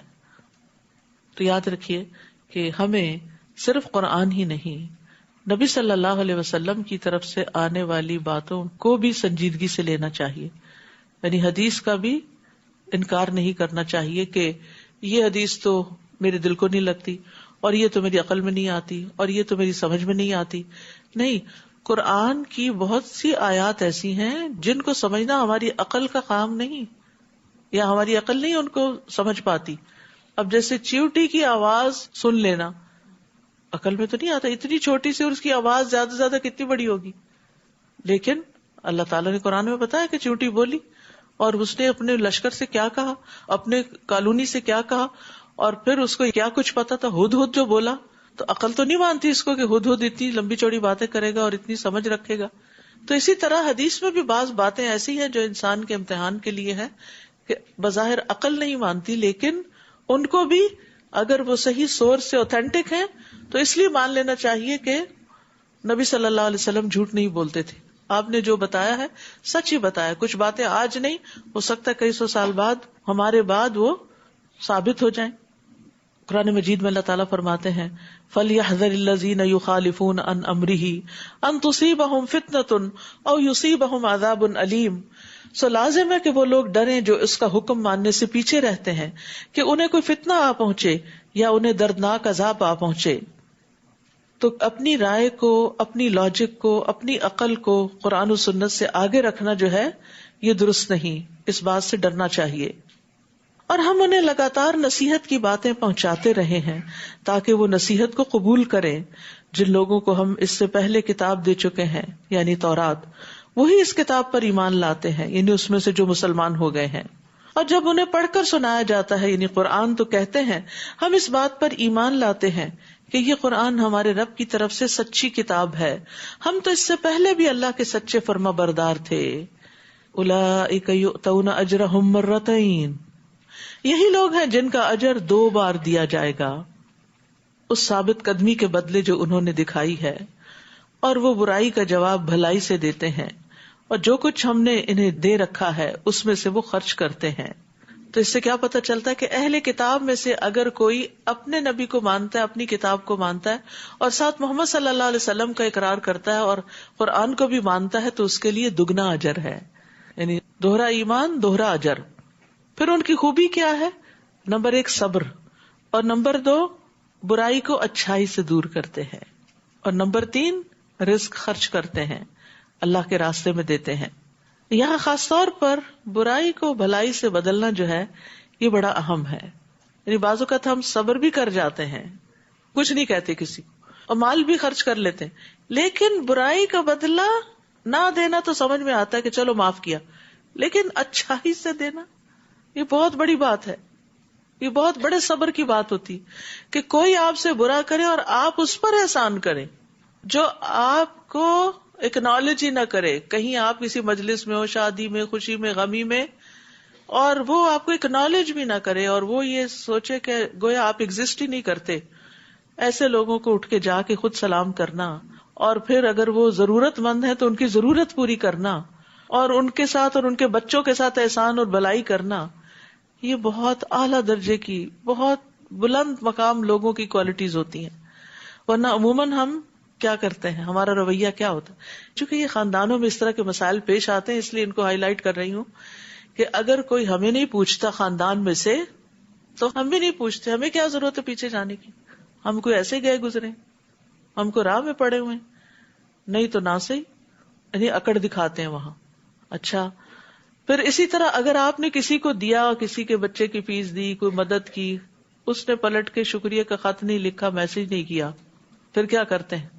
دل میں رکھ لیتے ہیں اس نے شکریہ نہیں بولا، اگلی دفعہ اس کو نہیں دینا، کسی اور کو دیں گے، گویا شکریہ کے لیے دیں گے، اللہ سے اجر کے لیے تو نہیں. پھر ایک اور درجہ کہ آپ نے کسی کی مدد کی، کسی کے کام آئے، کوئی بیمار تھا، آپ اس کے ساتھ اسپتال میں رہے، اور جب وہ ٹھیک ہو کے ریلیز ہو کے آیا تو اس نے آپ ہی کے خلاف باتیں شروع کر دی. اور مصیبت، کیونکہ کئی دفعہ ایسا ہوتا ہے نا کہ آپ بوڑھے والدین کی خدمت کرتے ہیں اور وہ جواب میں شکریہ ادا کرنے کے بجائے اپنے بڑھاپے سے، اپنی بیماری سے، اپنی ذہنی حالت سے تنگ آئے ہوئے ہوتے ہیں، تو وہ کیا کرتے ہیں؟ الٹا بددعائیں دینے لگتے ہیں یا پھر برا بھلا کہنے لگتے ہیں. تو پھر آپ اس وقت کیا کہتے ہیں؟ میری بس، اب کوئی اور سنبھال لے. نہیں، محسن کون ہوتے ہیں؟ برائی کا بدلہ بھلائی سے، چاہے وہ رویے میں ہو، اخلاق میں ہو، زبان پہ ہو، ہاتھوں سے ہو، کسی بھی طرح کی ہو، کہ کوئی آپ کا احسان ماننے کو تیار نہ ہو تو پھر بھی آپ اس کو جواباً بھلائی سے دور کرتے ہیں، یعنی ان حالات کو نارمل کرتے ہیں. تو مراد یہ ہے کہ تکلیف برداشت کر کے اچھی بات کہہ کر اس سچویشن کو نارملائز کر لیتے ہیں. اور اسی طرح یہ کہ اگر کوئی گناہ خود سے ہو جاتا ہے تو اس کے بعد نیکی کر لیتے ہیں. یدرؤون بالحسنۃ السیئۃ، یہ تو دوسروں کے ساتھ رویہ تھا نا، اپنے اندر بھی اگر کوئی گناہ ہو جاتا ہے تو اس کے بعد اچھا کر لیتے ہیں. تو یہ مکارم اخلاق کی ایک صفت ہے، یعنی اخلاق کے اعلیٰ درجات ہیں. تو اچھی بات جو ہے وہ بری بات کو دور کر دیتی، نیکی برائی کو مٹا دیتی ہے. اور جب وہ کوئی لغو بات سنتے ہیں تو اس سے کنارہ کرتے ہیں، جیسے ایک اور جگہ پر آتا وَإِذَا مَرُّوا بِاللَّغْوِ مَرُّوا كِرَامًا، عباد الرحمان کی صفت ہے. اور کہتے ہیں ہمارے لیے ہمارے اعمال اور تمہارے لیے تمہارے، تم پر سلام، ہم جاہلوں سے تعلق نہیں رکھنا چاہتے، یعنی وہ جاہلوں کے ساتھ الجھتے نہیں ہیں. یہ بھی بہت بڑے کمال کی بات ہے، ورنہ انسان اپنے سے کمزور کو اور دباتا ہی ہے. تو جاہل جو ہوتا ہے وہ کمزور ہی ہوتا ہے اصل میں، تو اس کے ساتھ جھگڑنا، بحث کرنا اور اس کو ذلیل کرنا اور اس کے اوپر یعنی تحکمانہ انداز اختیار کرنا، وہ ایسا نہیں کرتے. انک لا تہدی من احببت ولکن اللہ یہدی من یشاء وہو اعلم بالمہتدین. اے نبی، جسے آپ چاہیں اسے ہدایت نہیں دے سکتے. اللہ اکبر. جس سے آپ محبت رکھتے ہیں آپ اس کو ہدایت نہیں دے سکتے. انسان سب سے زیادہ محبت اپنی اولاد سے رکھتا ہے، اپنے والدین سے رکھتا ہے، لیکن بعض اوقات انسان مخلصانہ کوششیں بھی کرتا ہے لیکن کامیاب نہیں ہوتا، کیونکہ ہدایت اللہ کے ہاتھ میں ہے. اللہ ہی ہے جو جس کو چاہے ہدایت دیتا ہے، اور وہ ہدایت پانے والوں کو خوب جانتا ہے. اور کافر لوگ آپ سے کہتے ہیں اگر ہم تمہارے ساتھ ہدایت کی پیروی کریں تو ہم اپنے ملک سے اچک لیے جائیں گے. ہم ایز اے مسلم اپنی آئیڈینٹی اس لیے شو نہیں کر رہے کیونکہ پھر ہمیں وہ پریویلیجز حاصل نہیں ہوں گے جو یہ آئیڈینٹی چھپا کے ہوتی ہے. تو وہاں بھی یہی خوف تھا. کیا ہم نے پرامن حرم کو ان کا جائے قیام نہیں بنایا جہاں ہماری طرف سے رزق کے طور پر ہر طرح کے پھل کھچے چلے آتے ہیں؟ لیکن ان میں سے اکثر لوگ جانتے نہیں. یعنی تمہیں کس بات کا خوف ہے؟ اللہ نے ساری نعمتیں تو دے رکھی ہیں، اور کیا چاہیے؟ اور کتنی ہی بستیوں کو ہم نے تباہ کر دیا جو اپنی معیشت پر اترایا کرتی تھیں، اپنی اکانومی پہ ان کو بڑا غرور تھا. سو یہ ہیں ان کے گھر ویران پڑے ہوئے، کوئی خریدار نہیں، کوئی رہنے والا نہیں. ان میں سے چند ہی گھر ہوں گے جو ان کے بعد آباد ہوئے، اور آخر ہم ہی ان کے وارث ہوئے. اور آپ کا رب کسی بستی کو ہلاک نہیں کرتا یہاں تک کہ کسی مرکزی بستی میں رسول نہ بھیج لے جو انہیں ہماری آیات پڑھ کر سنائے. یعنی رسول ہمیشہ بڑے ٹاؤن میں آئے ہیں، مرکزی شہر میں آئے ہیں، کیونکہ وہاں سے سارے پیغام دور دور تک پھیل جاتے ہیں. اگر کوئی کسی گاؤں میں رہ رہا ہو تو وہاں سے کمیونیکیشن مشکل ہوتی ہے، اور گاؤں والوں کی بات شہر والے نہیں مانتے. نیز ہم صرف ایسی بستی کو ہلاک کرتے ہیں جس کے رہنے والے ظالم ہوں.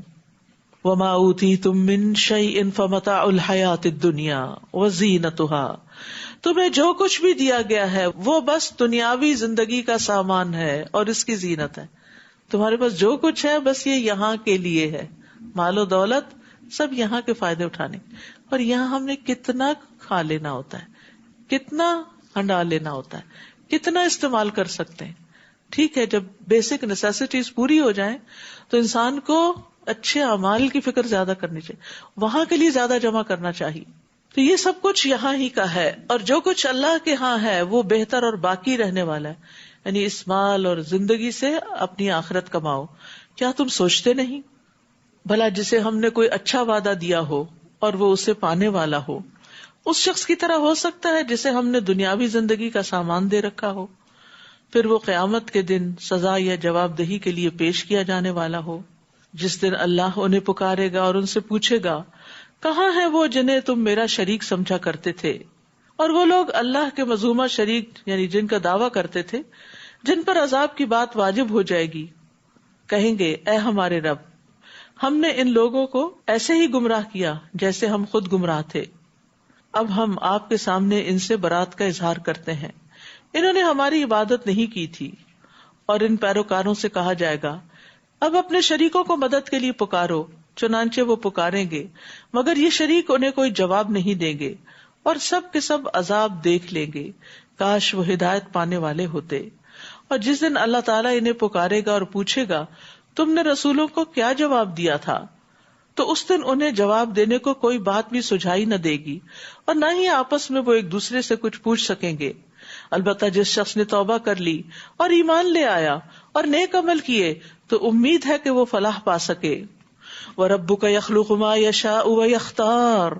اور آپ کا رب جو چاہے پیدا کرتا ہے اور جسے چاہے اپنے کام کے لیے منتخب کر لیتا ہے.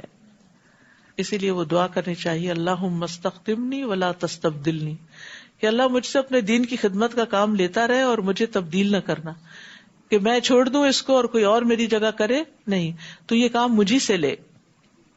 انہیں اس کا کچھ اختیار نہیں. اللہ تعالیٰ پاک ہے اور جو کچھ یہ شریک بناتے ہیں اس سے وہ بہت بالا تر ہے.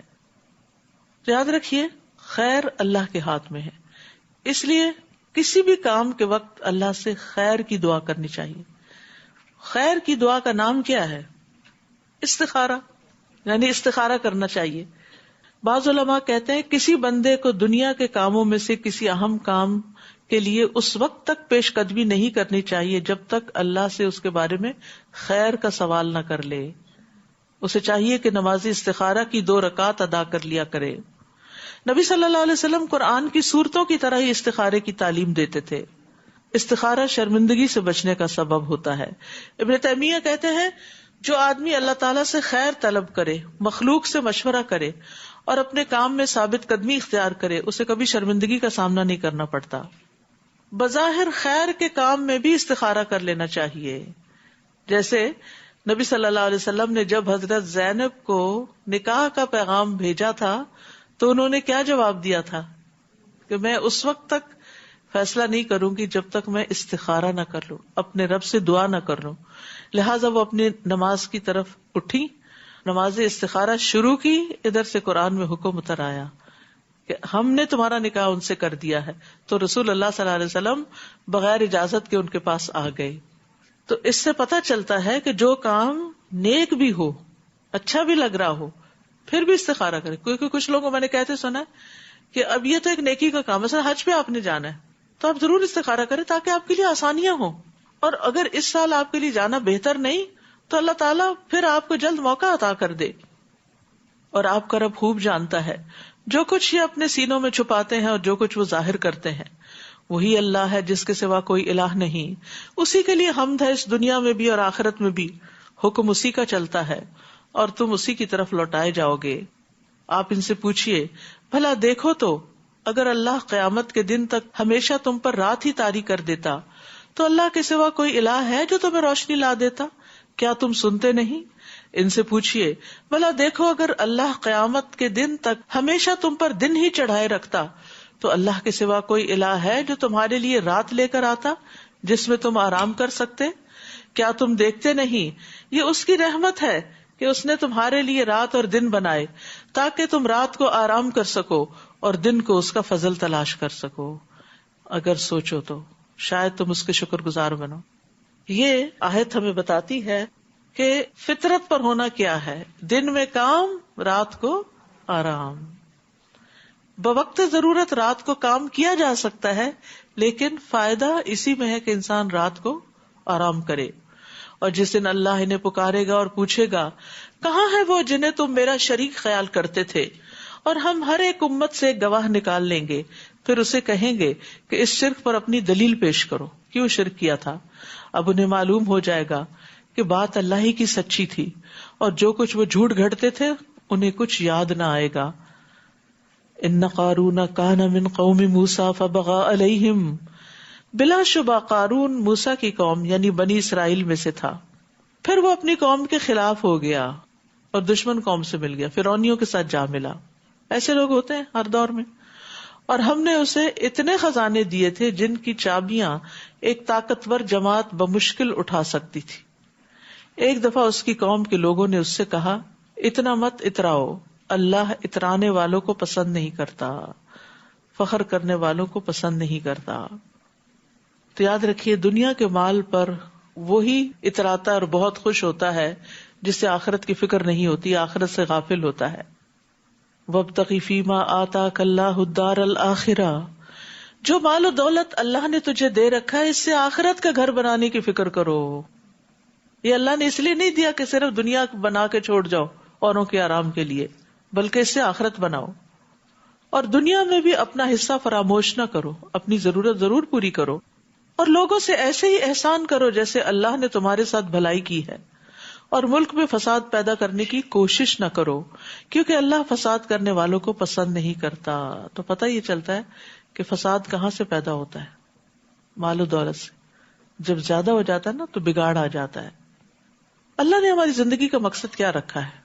الذی خلق الموت والحیات لیبلوکم ایکم احسن عملا، کہ وہ تمہیں آزما کر دیکھے کہ تم میں سب سے اچھے عمل کون کرتا ہے. اور نیک اعمال ہی انسان کو خسارے سے بچاتے ہیں، اور اس دنیا کی زندگی میں ہی انسان کو اپنی آخرت کمانی ہوتی ہے. اور یاد رکھیے جب انسان فوت ہو جائے گا تو قیامت کے دن اس سے اس کی عمر کے بارے میں سوال ہوگا کہ اس نے اسے کس چیز میں لگایا، علم کے بارے میں کتنا عمل کیا، مال کے بارے میں کہاں سے کمایا کہاں خرچ کیا، جسم کے بارے میں کہ کس کام میں اپنے آپ کو گھلایا. تو یہ ان سوالوں کا جواب ہمیں تیار رکھنا چاہیے کہ ہم اپنے جسم کو کہاں تھکاتے ہیں. اور پھر احسان کی بات ہوئی یہاں، وَأَحْسِن كَمَا أَحْسَنَ اللَّهُ إِلَيْكَ، اللہ نے تمہیں دیا ہے نا، تم لوگوں کو دیا کرو. اللہ نے تمہارے حصے میں ڈال دیا لوگوں کا حصہ، اب وہ حصہ ان کو لوٹاؤ. حدیث میں آتا ہے بے شک اللہ بندوں کو نفع پہنچانے کے لیے اپنے کچھ لوگوں کو بطور خاص نعمتیں دیتا ہے. اگر وہ خرچ کرتے رہیں تو ان پر انعام برقرار رہتا ہے، اور اگر وہ رک جائیں تو ان سے چھین کر دوسروں کو دے دیتا ہے.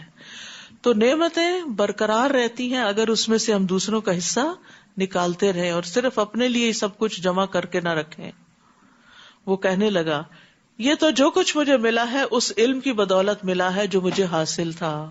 آج بھی بہت سے لوگ اچھی جاب کو اپنے علم کا ہی کمال سمجھتے ہیں، حالانکہ انہی جیسی ڈگریاں رکھنے والے بہت سے جاب لیس بھی ہوتے ہیں. آپ کو معلوم ہے کہ اس وقت سرٹیفائڈ ڈاکٹرز کی ایک بڑی تعداد جاب لیس ہے، ہائیلی کوالیفائڈ، لیکن یہ ہے کہ یا تو اپنی مرضی کی جاب نہیں ملتی یا کہیں کوئی پلیسمنٹ نہیں ملتی. تو بات یہ ہے کہ یہ صرف ڈاکٹرز کے ساتھ ہی نہیں، بہت دفعہ ایسا ہوتا ہے کہ آپ پڑھ پڑھ کے زندگی لگا دیتے ہیں لیکن کوئی ایسی جاب یا کمانے کا ذریعہ اس کی وجہ سے نہیں ملتا. تو پھر آپ کیا کرتے ہیں؟ آپ اپنی لائن چینج کر کے کیا کرنے لگتے ہیں؟ یا کبھی ٹیکسی چلانے لگتے ہیں. وہ بری بات نہیں ہے، لیکن مطلب یہ ہے کہ جو علم آپ کا ہے، جو ایکسپیرینس ہے آپ کا، اس کی جاب آپ کو نہیں ملتی. تو اگر کسی کو ملی ہوئی ہے تو اس کو اللہ کا فضل سمجھے کہ اتنوں میں سے اللہ نے مجھے موقع دیا، مجھے چن لیا کہ میرے پاس جو کوالیفیکیشن ہے اس کے مطابق مجھے جاب ملی. کیونکہ بعض اوقات آپ انڈر کوالیفیکیشن ہوتے ہیں اور کبھی آپ اوور کوالیفیکیشن ہوتے ہیں. تو علم پر فخر کی ممانعت ہے. رسول اللہ صلی اللہ علیہ وسلم نے فرمایا جس نے علم اس لیے سیکھا کہ اس کے ذریعے علماء کے سامنے فخر کرے، بے وقوفوں سے بحثیں کرے اور لوگوں کو اپنی طرف اٹریکٹ کرے، مائل کرے، تو اللہ اس کو جہنم میں داخل کرے گا. قارون کہنے لگا کہ مجھے تو یہ سب مال علم کی وجہ سے ملا ہے. کہا جاتا ہے کہ اس کو یہ علم حاصل ہو گیا تھا کہ عام دھات کو سونا کیسے بنا سکتے. اللہ عالم. روایات میں آتا ہے کہ ایک لوہے کو جیسے سونے میں کنورٹ کرنے کا طریقہ کیا، تو وہ کنورٹ کر کر کے اس نے مال و دولت کے ڈھیر لگا لیے تھے. تو اسی علم کی طرف اس کا اشارہ ہے کہ یہ تو میرا علم ہے، مجھے یہ راز پتا چلا تو اس وجہ سے میں یہ سب جانتا ہوں. کیا اسے یہ معلوم نہیں کہ اللہ اس سے پہلے ایسے بہت سے لوگوں کو ہلاک کر چکا ہے جو قوت میں اس سے سخت اور مال و دولت میں اس سے بھی زیادہ تھے. قارون سے بھی زیادہ دولت تھی لوگوں کے پاس، لیکن پھر بھی اللہ نے ان کو ہلاک کر دیا اور مجرموں کے گناہوں کے متعلق ان سے نہ پوچھا جائے گا. پھر ایک دن وہ اپنی قوم کے لوگوں کے سامنے بڑے ٹھاٹ باٹ سے نکلا. جو لوگ دنیا کی زندگی کے طلبگار تھے وہ کہنے لگے کاش ہمیں بھی وہی کچھ میسر ہوتا جو قارون کو دیا گیا، وہ تو بڑے نصیبے والا ہے. یہ ایک فطری سی انسان کی کمزوری ہے کہ جب وہ کسی کے پاس زیادہ اچھی گاڑی دیکھتا ہے یا اچھا گھر دیکھتا ہے یا اچھی اولاد دیکھتا ہے تو اس کو تمنا ہوتی ہے کہ کاش میرے پاس بھی یہ سب کچھ ہوتا. مگر جن لوگوں کو علم دیا گیا، اب علم والوں کی پہچان دیکھیے، اصل علم والے کون ہوتے ہیں. وہ جانتے ہیں کہ اس دنیاوی چکا چوند کی حقیقت کیا ہے، اور یہ ریجھنے کی چیزیں نہیں ہیں کہ نہیں معلوم کسی نے حلال سے حاصل کی ہیں یا حرام سے حاصل کی ہیں اور وہ اس کے لیے کتنی وبال جان ہے. تو جن لوگوں کو علم دیا گیا تھا، یعنی دین کا علم تھا، وہ کہنے لگے جو شخص ایمان لائے اور نیک عمل کرے تو اس کے لیے اللہ کے ہاں جو ثواب ہے وہ اس سے بہتر ہے، اس دولت کے ڈھیر سے بہتر ہے، اور وہ ثواب صبر کرنے والوں کو ہی ملے گا. وَلَا يُلَقَّاهَا إِلَّا الصَّابِرُونَ. یاد رکھیے علم تقاضا کرتا ہے کہ انسان آخرت کی خشیت زیادہ رکھے دنیا کے مقابلے میں، دنیا کی رونقوں سے زیادہ متاثر نہ ہو، اور پھر انسان صبر کے ساتھ زندگی بسر کرے. یہ کون سے صابر ہیں؟ جو دنیا کی زینت اور رونق سے صبر کیے ہوئے کہ اس میں بہت آگے نہیں جاتے اور اپنی خواہشات کو کنٹرول میں رکھتے ہیں. اور آپ دیکھیے ویسے بھی علم کب حاصل ہوتا ہے؟ جب آپ دنیا پہ کمپرومائز کرتے ہیں، اور خاص طور پر اس ملک میں جہاں آپ کے پاس جاب ہے، جہاں آپ کے پاس کمانے کے مواقع ہیں، جہاں آپ بہت فلرش کر سکتے ہیں، تو پھر آپ اس وقت میں سے وقت نکالتے ہیں اپنے دین کے لیے بھی. تو یہ بہت صبر کی بات بھی ہے اور بڑے اجر کی بات بھی ہے، کیونکہ جب انسان کو دنیا کھلی مل رہی ہو اور پھر اس سے رک کر انسان کہتا نہیں میں نے اپنی آخرت کے لیے بھی اتنے گھنٹے لگانے. بعض اوقات ہم دنیاوی کامیابی کے لیے والنٹیئر بھی کرتے رہتے ہیں، لیکن آخرت کے لیے والنٹیئر کرنا بعض اوقات مشکل ہوتا ہے، تو صبر سے کام لینا پڑتا ہے.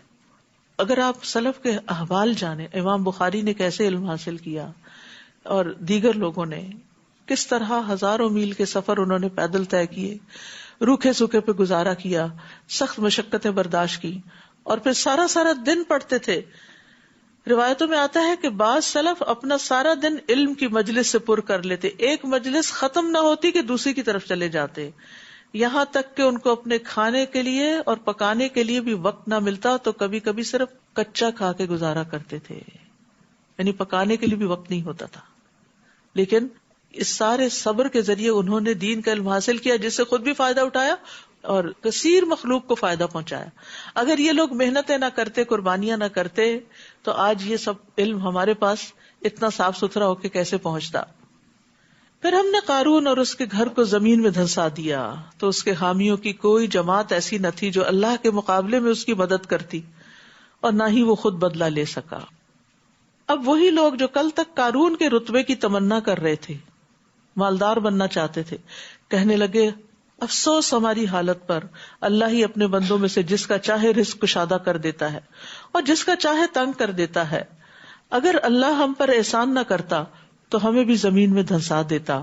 افسوس اصل بات یہی ہے کہ کافر لوگ فلاح نہیں پا سکتے، کیونکہ المرء مع من احبہ ہے نا، انسان جس سے محبت کرتا ہے، مال والوں سے محبت کرتا ہے، پھر انہی کے ساتھ ہی اٹھایا جائے گا.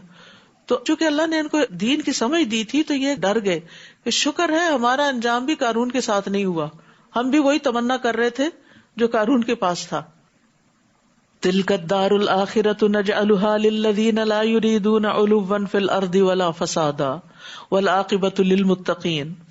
یہ آخرت کا گھر تو ہم ان لوگوں کے لیے مخصوص کر دیتے ہیں جو زمین میں بڑائی یا فساد نہیں چاہتے.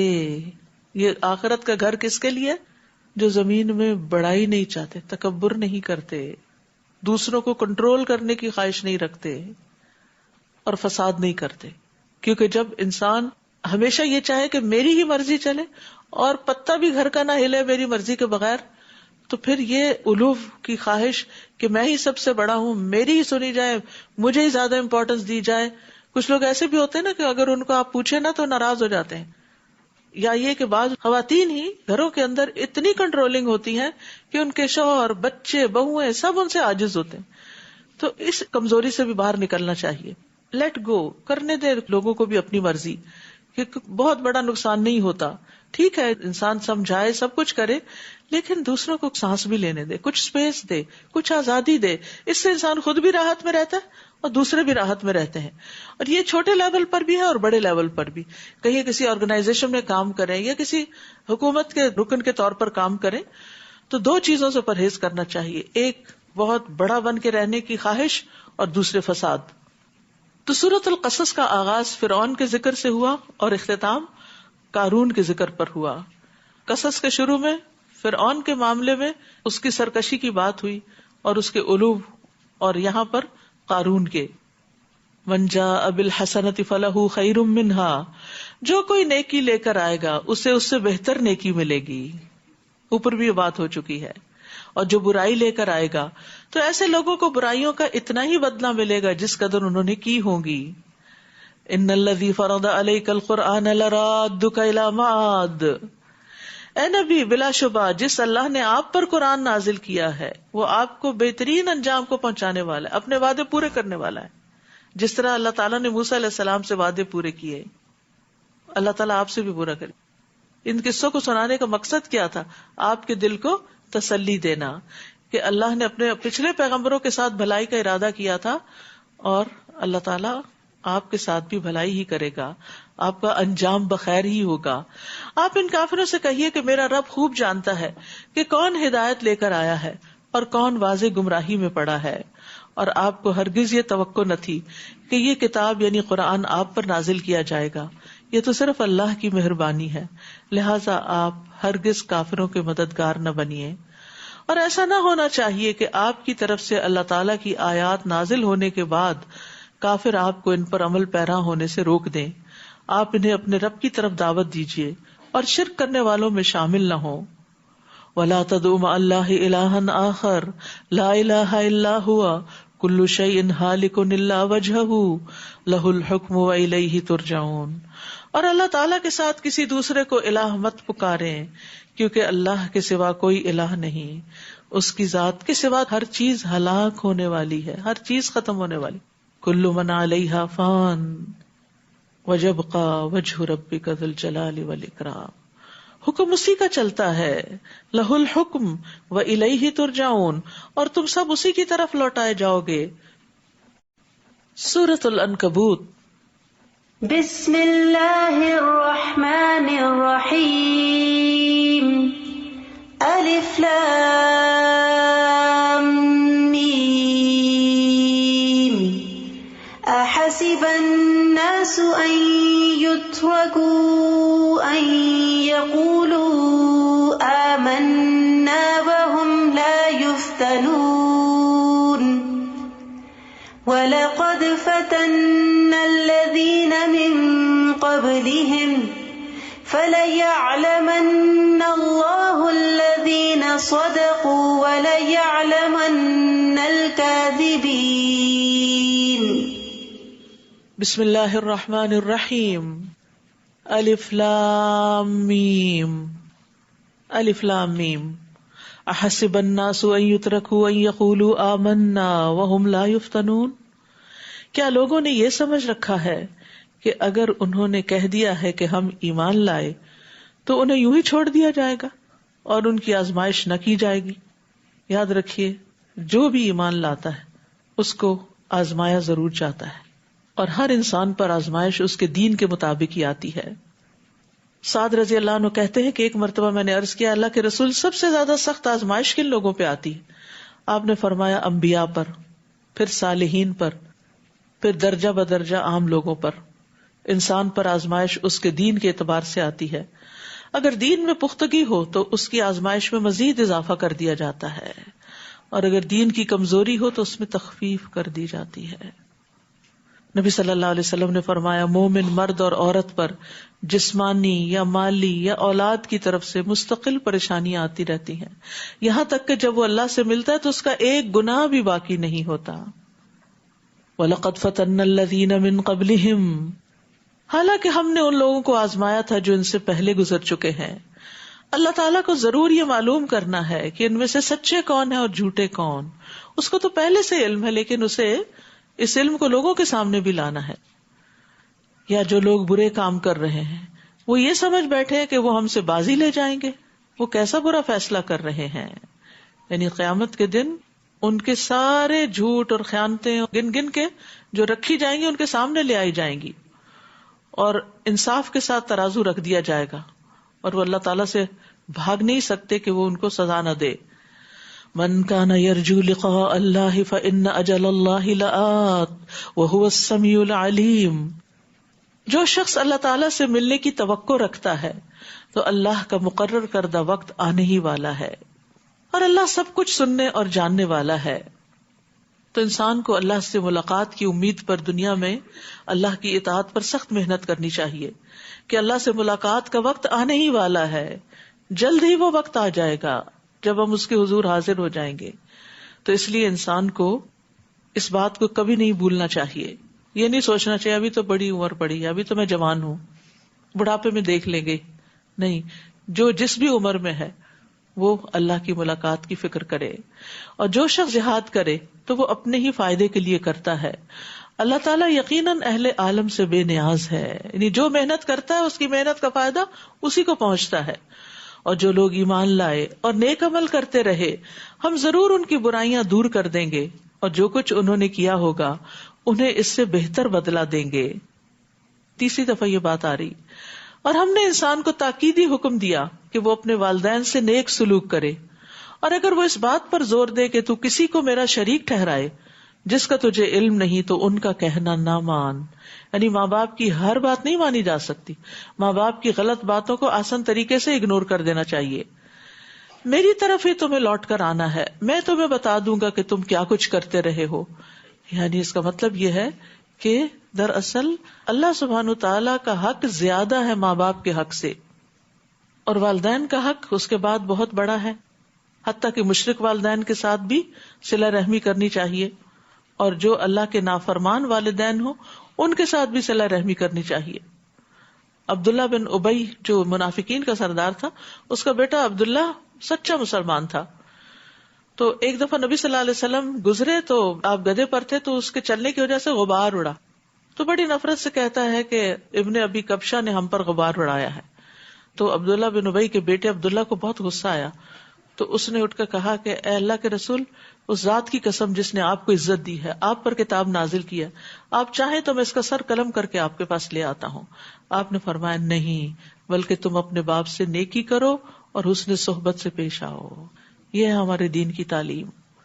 بعض اوقات بچے جو ہیں نئے نئے دین میں آتے ہیں نا تو بڑے جوشیلے ہو جاتے ہیں. وہ ہمارے ماں باپ سود لیتے ہیں، وہ یہ غلط کام کرتے ہیں، وہ غلط کام کرتے ہیں، اس لیے ہم تو اب گھر چھوڑ رہے ہیں اور اب تو ہم ان سے ملنے ہی نہیں جائیں گے، اور اب ہم یہ کر رہے ہیں. وہ جو کرتے ہیں وہ ان کا فیل ہے، ان کو سمجھانا ضرور چاہیے، لیکن آپ قطع تعلق نہیں کر سکتے ماں باپ سے، بائیک آؤٹ نہیں کر سکتے. اگر انہیں آپ کی مدد کی ضرورت ہے تو آپ کو پھر بھی کرنی ہوگی. ان کا معاملہ اللہ کے ساتھ ہے اور آپ سے پوچھا جائے گا آپ کے عمل کے بارے میں. اور جو لوگ ایمان لائے اور نیک عمل کیے انہیں ہم صالح لوگوں میں شامل کریں گے.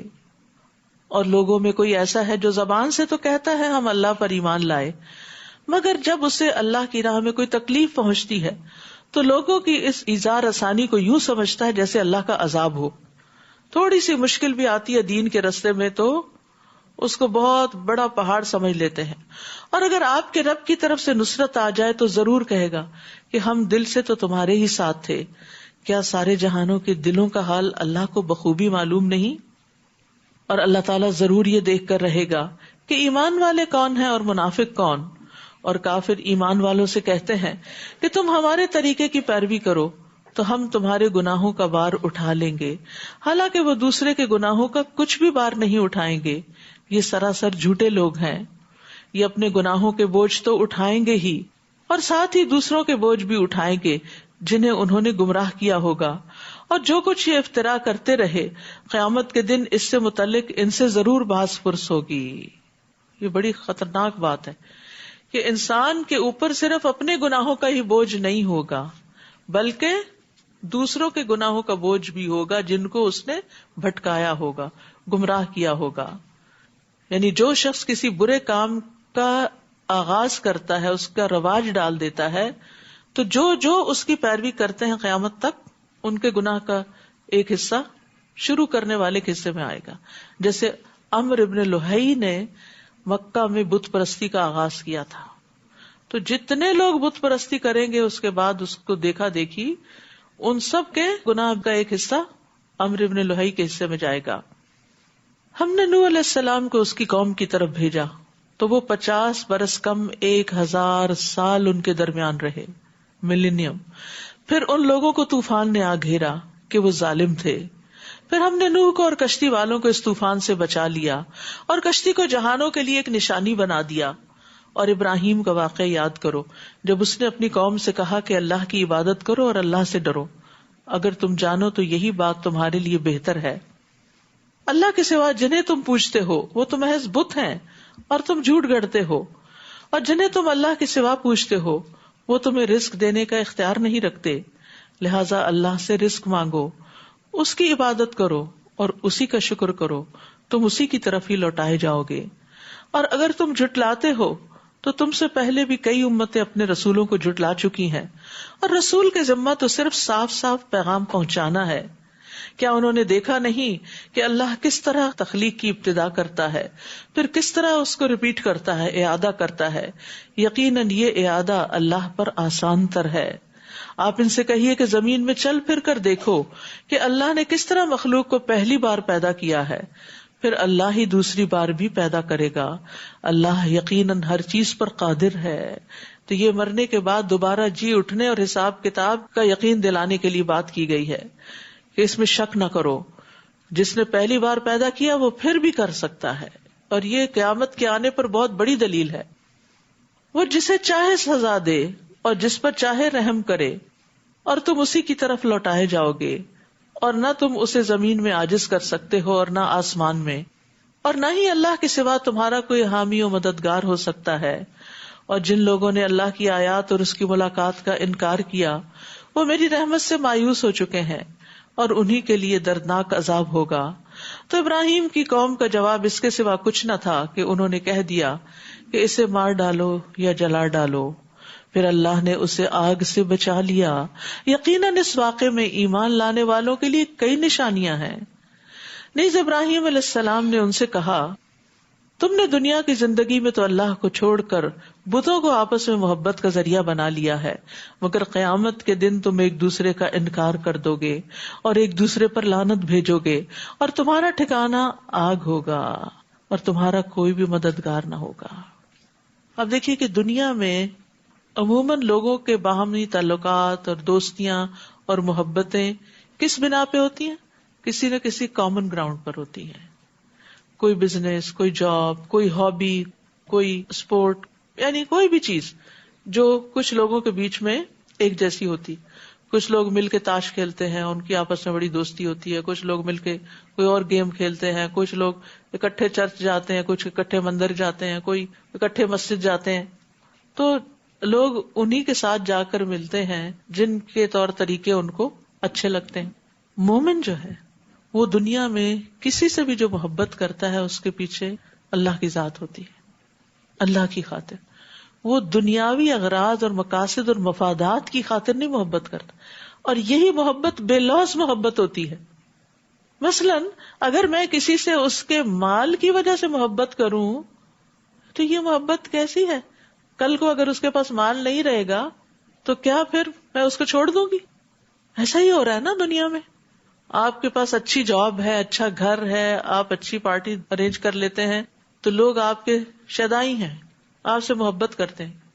وہ محبت آپ سے نہیں کر رہے، وہ محبت آپ کی رونقوں سے کر رہے ہیں جو اس وقت آپ کے ارد گرد ہیں۔ اگر وہ رونقیں چلی گئی تو یہ لوگ بھی چھٹ جائیں گے، پوچھیں گے بھی نہیں۔ لیکن ایک مومن کا کسی مومن سے تعلق اس کی جاب کی اچھے ہونے کی وجہ سے یا مال کے زیادہ ہونے کی وجہ سے یا گھر کے خوبصورت ہونے کی وجہ سے نہیں ہوتا۔ وہ کس وجہ سے ہوتا ہے؟ دین کی وجہ سے ہوتا ہے۔ اور یہ محبت اور یہ تعلق آخر وقت تک اس کو اس کے ساتھ جوڑے رکھتا ہے، چاہے وہ ملینئر بن جائے اور چاہے وہ بالکل کنگال ہو جائے، وہ اس کو چھوڑتا نہیں۔ وہ کہتا ہے کل بھی تم میرے دوست تھے، آج بھی تم میرے دوست ہو، کیونکہ اس دوستی میں جو کامن چیز تھی وہ اللہ کی محبت تھی، وہ میرا دین تھا۔ اسی لیے آتا نا کہ قیامت کے دن سب ایک دوسرے کے دشمن بن جائیں گے سوائے متقین کے، کیونکہ متقین کا تعلق تقوی کی وجہ سے تھا، دین ایمان کی وجہ سے تھا، قرآن کی وجہ سے تھا۔ تو کتنا بڑا فرق ہے اس میں۔ پھر بھی ہم دنیا کی حقیقت کو نہیں سمجھتے اور دین کو اہمیت نہیں دیتے، اور دین کی وجہ سے دوستی کو اہمیت نہیں دیتے۔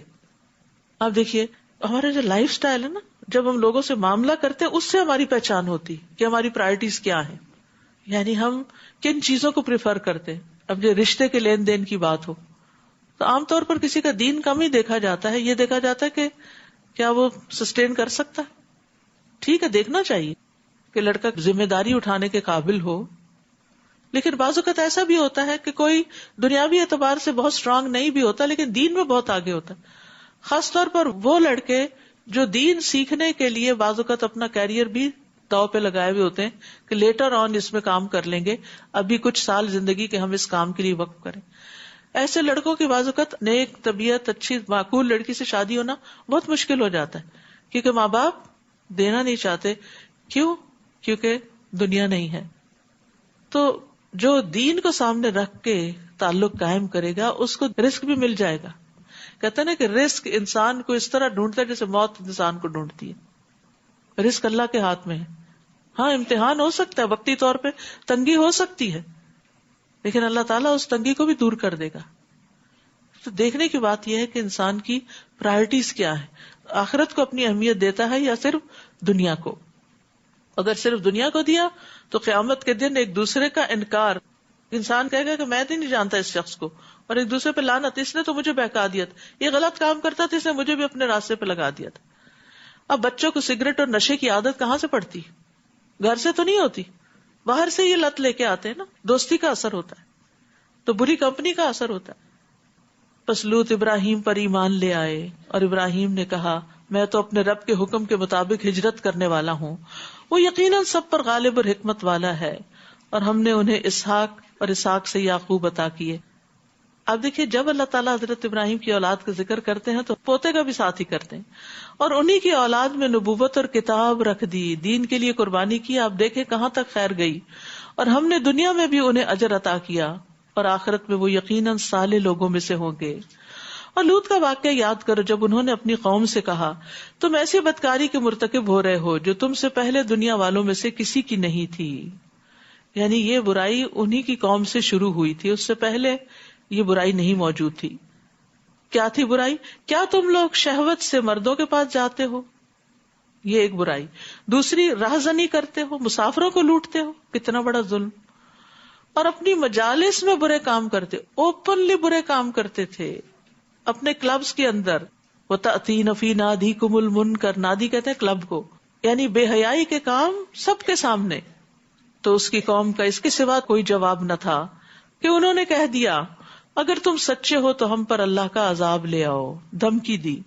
لوط نے دعا کی, قال رب انصرنی علی القوم المفسدین, اے میرے رب ان مفسد لوگوں کے مقابلے میں میری مدد فرما, کیونکہ کوئی دوسرا مرد ان کا مددگار نہ تھا, کہیں سے کوئی سپورٹ ان کو نہیں تھی.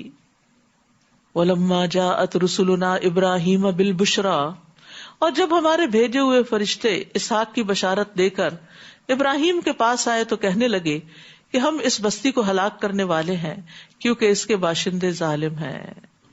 ایک ہی ٹرپ میں دونوں کام, پہلے بشارت پھر ہلاکت. ابراہیم نے کہا وہاں تو لوط بھی موجود ہے. وہ کہنے لگے ہم خوب جانتے ہیں کہ وہاں کون کون ہے, فرشتوں کو پہلے سے پتا تھا, ہم انہیں اور ان کے گھر والوں کو بچا لیں گے سوائے ان کی بیوی کے جو پیچھے رہ جانے والوں میں ہوگی, کیونکہ وہ قوم کی ہمدرد زیادہ تھی. وَلَمَّا أَن جَاءَتْ رُسُلُنَا لُوطًا سِيءَ بِهِمْ وَضَاقَ بِهِمْ ذَرْعًا, اور جب ہمارے یہ رسول یعنی فرشتے لوط کے پاس آئے تو ان کی آمد پر انہیں بہت دکھ ہوا اور دل میں گھٹن پیدا ہو گئی, کیونکہ انہیں نہیں پتا تھا یہ فرشتے ہیں. پیغمبر غیب کا علم نہیں جانتے ہوتے. انہوں نے کہا نہ ڈرو, فرشتوں نے تسلی دی, نہ ڈرو اور نہ غمزدہ ہو, ہم تمہیں اور تمہارے گھر والوں کو بچا لیں گے سوائے تمہاری بیوی کے کہ وہ پیچھے رہ جانے والوں میں سے ہے. ہم اس بستی کے رہنے والوں پر آسمان سے عذاب نازل کرنے والے ہیں کیونکہ یہ بدکاری کر رہے تھے. قوم لوط کی دیگر نافرمانیوں کا بھی ذکر آتا ہے. ابن عباس کہتے ہیں لوط کی قوم میں اس بے حیائی کے کام کے علاوہ اور بھی گناہ پائے جاتے تھے. ان میں سے ایک یہ تھا کہ وہ ایک دوسرے کا حق مارتے تھے. مثلاً کسی کا گھر کرایہ پہ لے لیا, کرایہ دیے بغیر قبضہ کر لیا. ایک دوسرے کو گالیاں دیتے تھے, اوپنلی فحش گالیاں. اور جیسے ہو نا اپنی نادی میں کلب میں تم اوپنلی برے کام کرتے ہو. پھر مرد عورتوں جیسا اور عورتیں مردوں جیسا لباس پہنتی تھی, کیونکہ مردوں کے مردوں سے ریلیشن تھے تو عورتوں کو بھی مرد بننے کا شوق ہو گیا کہ ان کی طرف کوئی توجہ کرے. تاجروں پہ ٹیکس لگاتے تھے اور ساتھ ساتھ وہ شرک کی بیماری میں بھی مبتلا تھے. اور سب سے پہلے ہم جنس پرستی کا کام انہی سے شروع ہوا تھا. وَلَقَدْ تَرَكْنَا مِنْهَا آيَةً بَيِّنَةً لِقَوْمٍ يَعْقِلُونَ, اور سوچنے سمجھنے والے لوگوں کے لیے ہم نے اس بستی کی ایک واضح نشانی چھوڑ دی ہے. یعنی راستے سے گزرتے ہوئے اب بھی ان کے آثار موجود ہیں. وَإِلَىٰ مَدْيَنَ أَخَاهُمْ شُعَيْبًا, اور مدین کی طرف ہم نے ان کے بھائی شعیب کو بھیجا. انہوں نے کہا اے میری قوم اللہ کی عبادت کرو اور آخرت کے دن کی توقع رکھو اور ملک میں فساد نہ مچاتے پھرو. انہوں نے شعیب کو جھٹلا دیا تو آخر انہیں ایک سخت زلزلے نے آ لیا اور وہ اپنے گھروں میں اوندھے پڑے رہ گئے. اور قوم عاد اور سمود کو بھی ہم نے ہلاک کر دیا. اور یہ بات تمہیں ان کی رہائش گاہوں سے واضح ہو چکی ہے. شیطان نے ان کے کام انہیں بڑے خوشنما کر کے دکھائے تھے اور انہیں راہ حق سے روک دیا تھا. یہ تھا ان کا قصور, یہ تھا ان کا مسئلہ کہ حق سے رک گئے تھے. حالانکہ وہ بڑے سمجھدار لوگ تھے. آپ سوچئے کہ جنہوں نے اتنے بڑے بڑے گھر بنائے اور پہاڑوں کو تراشا اور بہت بڑے بڑے پلرز پر انہوں نے بلند محلات تعمیر کیے, تو وہ کوئی معمولی لوگ تو نہیں تھے, دنیاوی معاملات میں انتہائی سمجھدار. لیکن شیطان نے ان کے کاموں کو ان کے لیے اتنا خوشنما بنا دیا کہ وہ اپنے آپ کو عقل کل سمجھنے لگے اور پیغمبر کی بات کو چھوٹا سمجھ کے جھٹلا دیا. اور قارون, فرعون اور حامان کو بھی ہم نے ہلاک کیا. ان کے پاس موسیٰ واضح معجزات لے کر آئے مگر وہ ملک میں بڑے بن بیٹھے. یہاں بھی تکبر ہے, حالانکہ وہ ہم سے آگے نہیں جا سکتے تھے. ان میں سے ہر ایک کو ہم نے اس گناہ کی پاداش میں پکڑ لیا. پھر ان ہلاک ہونے والوں میں کچھ ایسے بھی ہیں جن پر ہم نے پتھراؤ کیا, اور کچھ ایسے جنہیں زبردست چیخ نے آ لیا, کچھ ایسے جنہیں ہم نے زمین میں دھسا دیا, کچھ ایسے جنہیں ہم نے غرق کر دیا. پانی میں ڈبو دیا. اللہ ان پر ظلم کرنے والا نہیں تھا بلکہ یہ لوگ خود ہی اپنے آپ پر ظلم کر رہے تھے.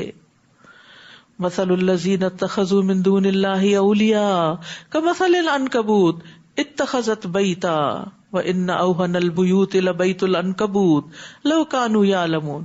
جن لوگوں نے اللہ کو چھوڑ کر اوروں کو سرپرست بنا رکھا ہے یعنی شرک کرتے ہیں، ان کی مثال مکڑی جیسی ہے جس نے اپنا گھر بنایا ہو، اور سب گھروں سے کمزور گھر مکڑی کا گھر ہوتا ہے. کاش یہ لوگ جانتے ہوتے.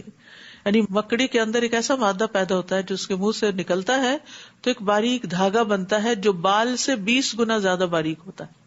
یعنی ایک ایوریج نارمل بال جو ہوتا ہے اس سے بھی 20 گنا باریک.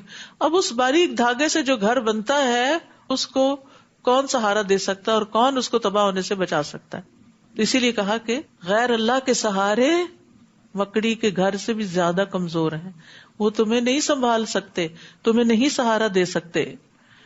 تو یہ مثال اللہ نے ان لوگوں کے لیے بیان کیا ہے جو اللہ کے علاوہ باطل معبود بنا لیتے ہیں جو ان کو نفع نقصان نہیں پہنچا سکتے. جیسا کہ مکڑی کا گروندا انسان کو نہ سردی سے بچا سکتا ہے، نہ گرمی سے، اور نہ اس میں رہنے کی کوئی جگہ. یہ لوگ اللہ کو چھوڑ کر جس چیز کو پکارتے ہیں اللہ اسے خوب جانتا ہے، وہی سب پر غالب اور حکمت والا ہے. ہم یہ مثالیں لوگوں کو سمجھانے کے لیے بیان کرتے ہیں، مگر انہیں سمجھتے وہی ہیں جو اہل علم ہیں، علم والے سمجھتے ہیں. خلق اللہ السماوات والارض بالحق ان فی ذلک لآیۃ للمؤمنین. اللہ تعالیٰ نے آسمانوں اور زمین کو حق کے ساتھ پیدا کیا ہے، ان کی پیدائش میں بھی ایمان لانے والوں کے لیے ایک نشانی ہے.